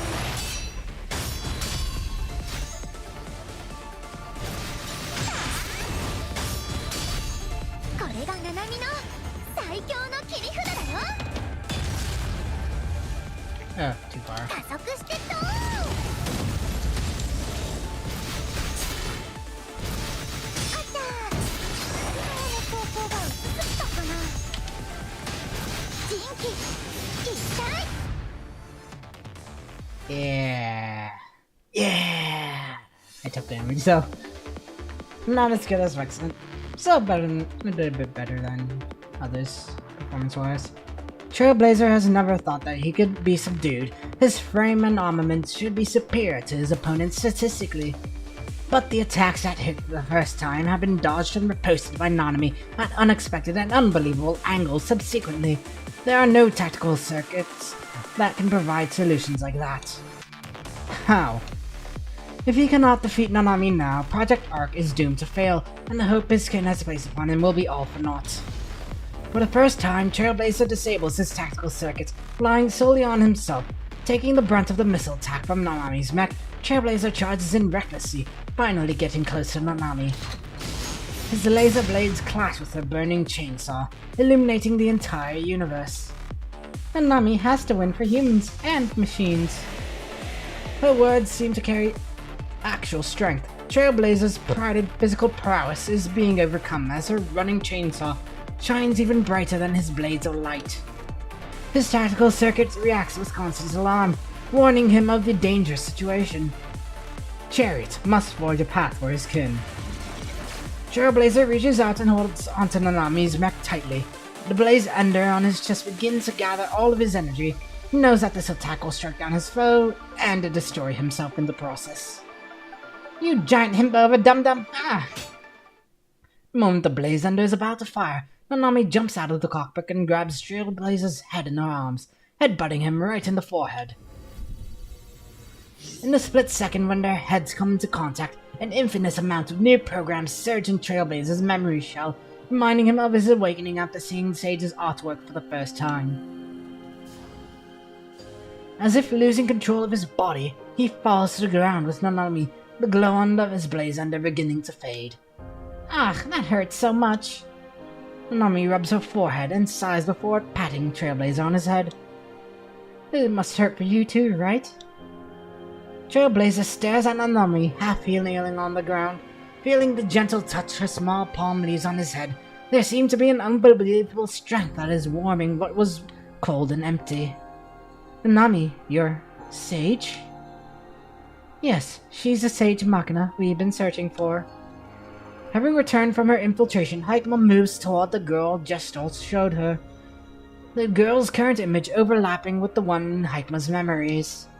Sage, we've finally found you. Heyo, here we go! And back on the road again. Okay, next it's our journey together. Haikma wishes she could play the never-ending game of questions with Nanami once again as they did in that small room. But she also knows that this Nanami is no longer the Nanami from the past, and Haikma herself is not who she once was either. Now Haikma is the Church of Machina's hermit, and Nanami is the ultimate purpose they seek. Nanami understands all your fears and confusions because, just like you, I've also seen the worst endings between machines and humans in countless futures. Whether or not your mission here succeeds today, machines and humans might still destroy each other under the threat of the punishing virus. If that's the case, what is the purpose of everything you've done? Nanami skips down from power and lands on the ground, tilting her head to ponder. You're not wrong. Perhaps nothing Nanami does means anything in the future, but some people still do their best, believing that the future can be changed one step at a time. Looking at the pale blue planet that seems to be within reach, Nanami smiles tenderly. The humans that everyone thinks are weak are still fighting on Earth against endless despair with nothing but a trace of hope. Nanami will look so lame if she keeps running away. Nanami will try her best and do what she can, as a friend of humans and a sage of the awakened machines. I'm going to lead the machines to the future I've chosen, a future where machines and humans can love each other. Looking at Nanami's face, Haikma truly feels Nanami's growth for the first time. Wait, Nanami can also draw the things she saw and show you. I'll bring them with me and show you if there's a next time. You don't need to draw me pictures anymore. I've walked past those sights you've seen. The traces of you have guided me all along. How about Nanami calls you Haikma from now on? Hakama. Haikma. This name, this gift you gave me, is something I have and will always treasure. Whoa, this is the first time I've had such a clear dream. Who are you? Even though you don't know me anymore, those memories have not faded a bit. All her doubts and confusion crumble in an instant. Hikma finally understands why she has been resisting the correct future. It's because that it is not the future she wants. She wants Nanami to make a different choice. She wants the future to look different. Nanami is what the experiment wanted to achieve. The machine's love is freed from the shackles of programming. Kindness and affection from humans have paved the path to the future for machines. But who is she to shackle Nanami once again? All the things she wanted to say to plunge back into the dark pond. Nanami is still the girl Hikma remembers, but she is also the Sage Machina every machine follows. Sage, I will stay by your side no matter what you choose. Always. Nanami smiles, extending a hand toward Hikma. In that case, nice to meet you, Hikma, and Laser! Huh? Am I Laser? You remember my name? Yep, you're Nanami's friend, Hikma. Even though Nanami's memories of Hikma from the past have been erased, Nanami remembers her from the future when they became friends. Perhaps it is a coincidence, a bug in the infinite calculations, but Nanami and Hikma will always become friends, regardless of which future comes true. Right, Hikma is Nanami's friend. Hikma clutches Nanami's hand. This is her first promise to herself, but one of her infinite identical promises. In the infinite timeline, she will always become Nanami's friend.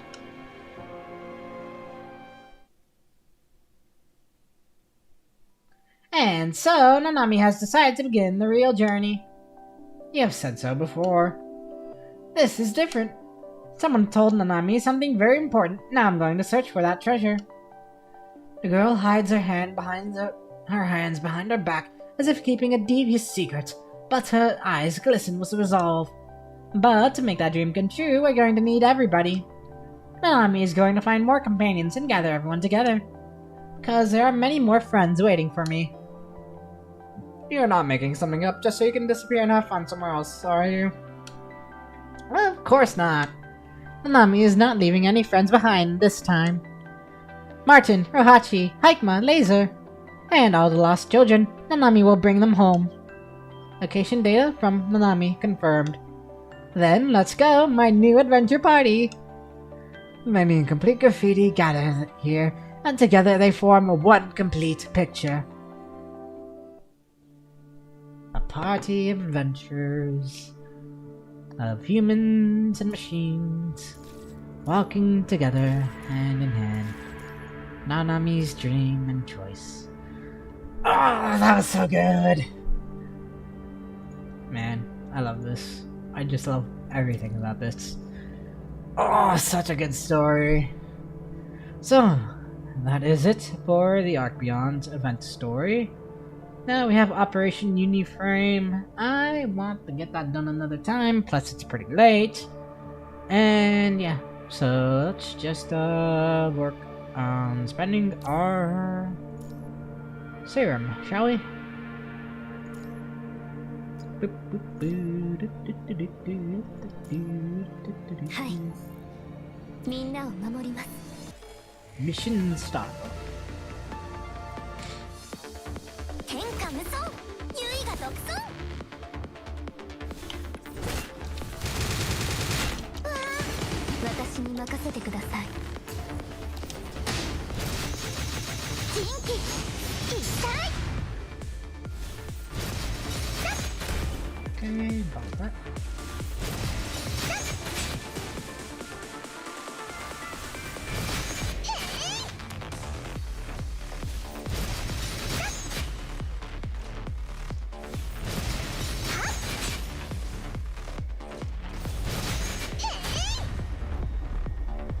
Hey. 指揮官、ナナミとパワーちゃんって超すごいでしょ? More. 天下 a little over 1100. So 波が全部ナナミに切れない走行はないよ。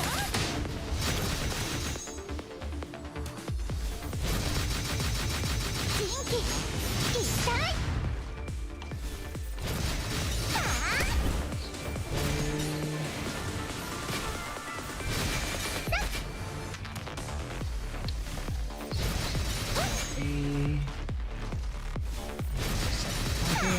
one more after.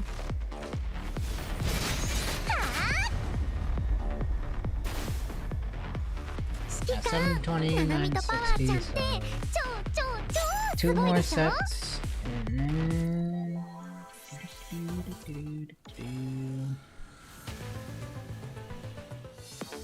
天下無双優位 You が got 独 the 走 soul. ナナミが全部ナナミに切れない走行私に任せてください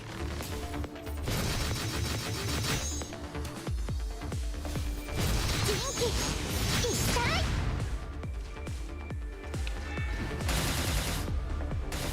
キャー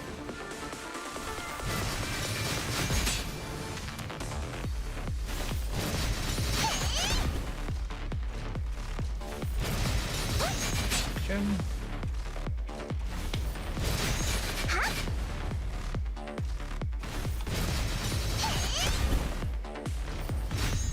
Yep. 指揮官ナナミとパワーちゃんって超すごいでしょ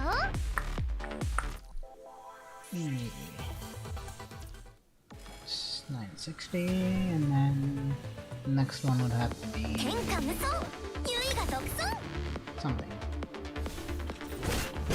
ナナミが全部ぶっ飛ばしちゃっていいよね加速してドーン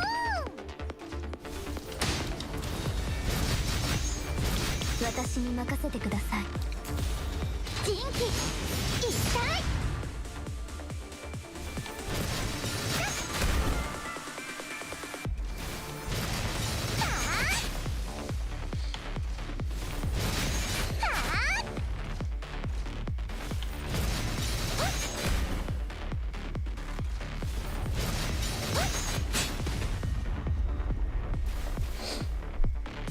指揮官ナナミとパワーちゃんって超すごいでしょ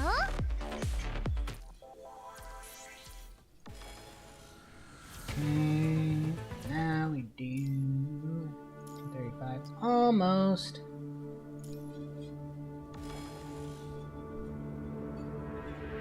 Akama. 天下無双優位が独走ナナミが全部加速してドー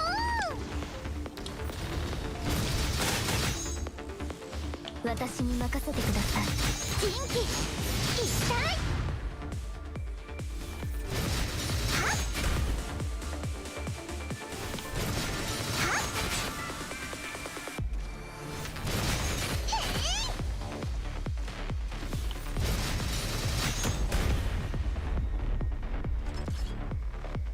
指揮官ナナミとパワーちゃんって超すごいでしょ Akama.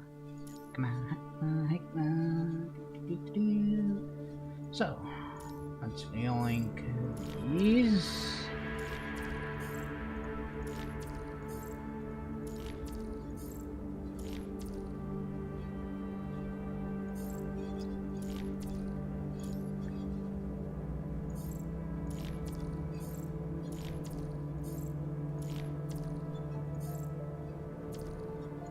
Three.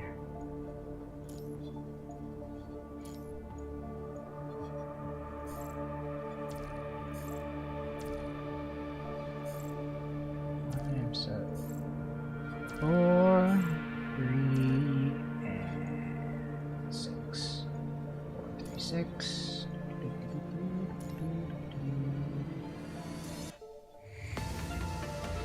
And then I'll probably put actually farm for resonances on Hikma.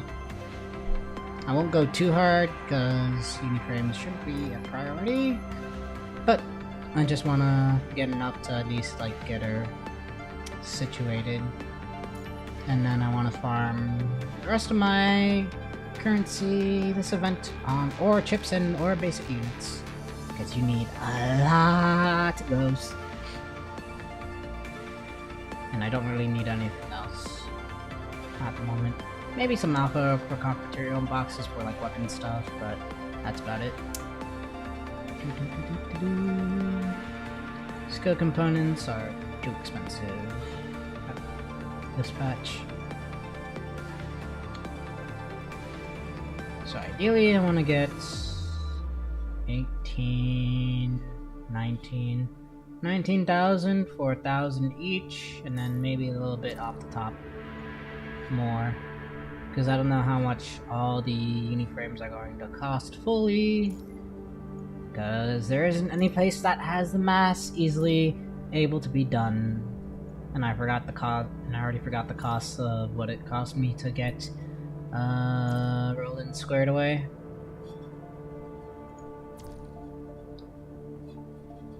But Selka's class, I'm pretty sure we don't have anything. Wait, I'm pretty sure we don't have a practice thingy for. Yeah, we don't. I'll get added eventually. But I wish we had MC Solar and Chariot already. I wanna practice against them so much. So much. ちょっと仕事は一旦ストップしてもっとナナミのことを見てナナミは仕事よりもずーっと面白いんだよ She is really treasure. 宇宙のき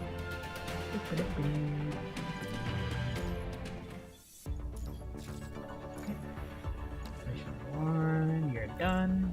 Hey, this guy's actually playing. This guy isn't though. Annaba.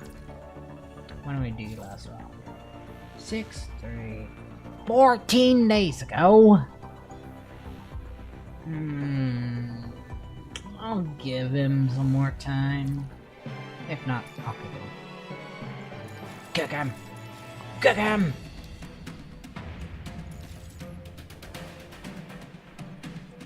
Okay, so this class, yep. Uniframe. Just the same thing as we did earlier.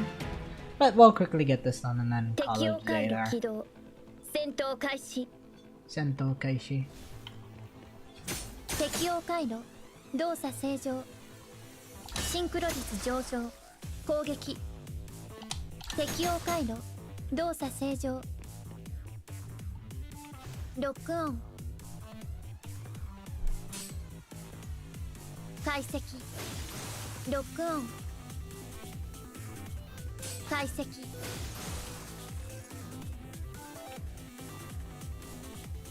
シンクロ高出力作戦回路アクティベートロックオン解析破壊ミッション完了機体状態異常なし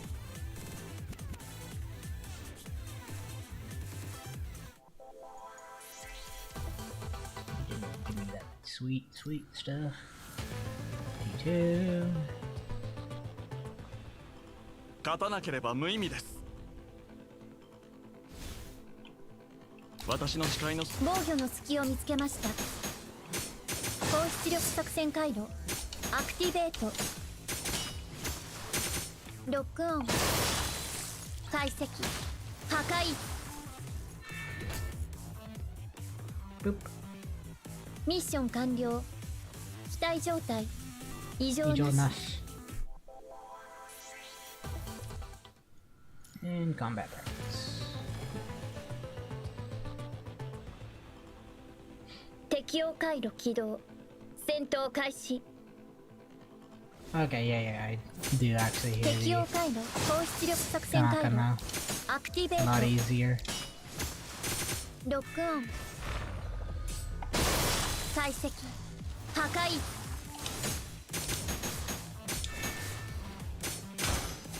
高出力作戦回路ロックオン解析シンクロディスロックオン解析ロックオン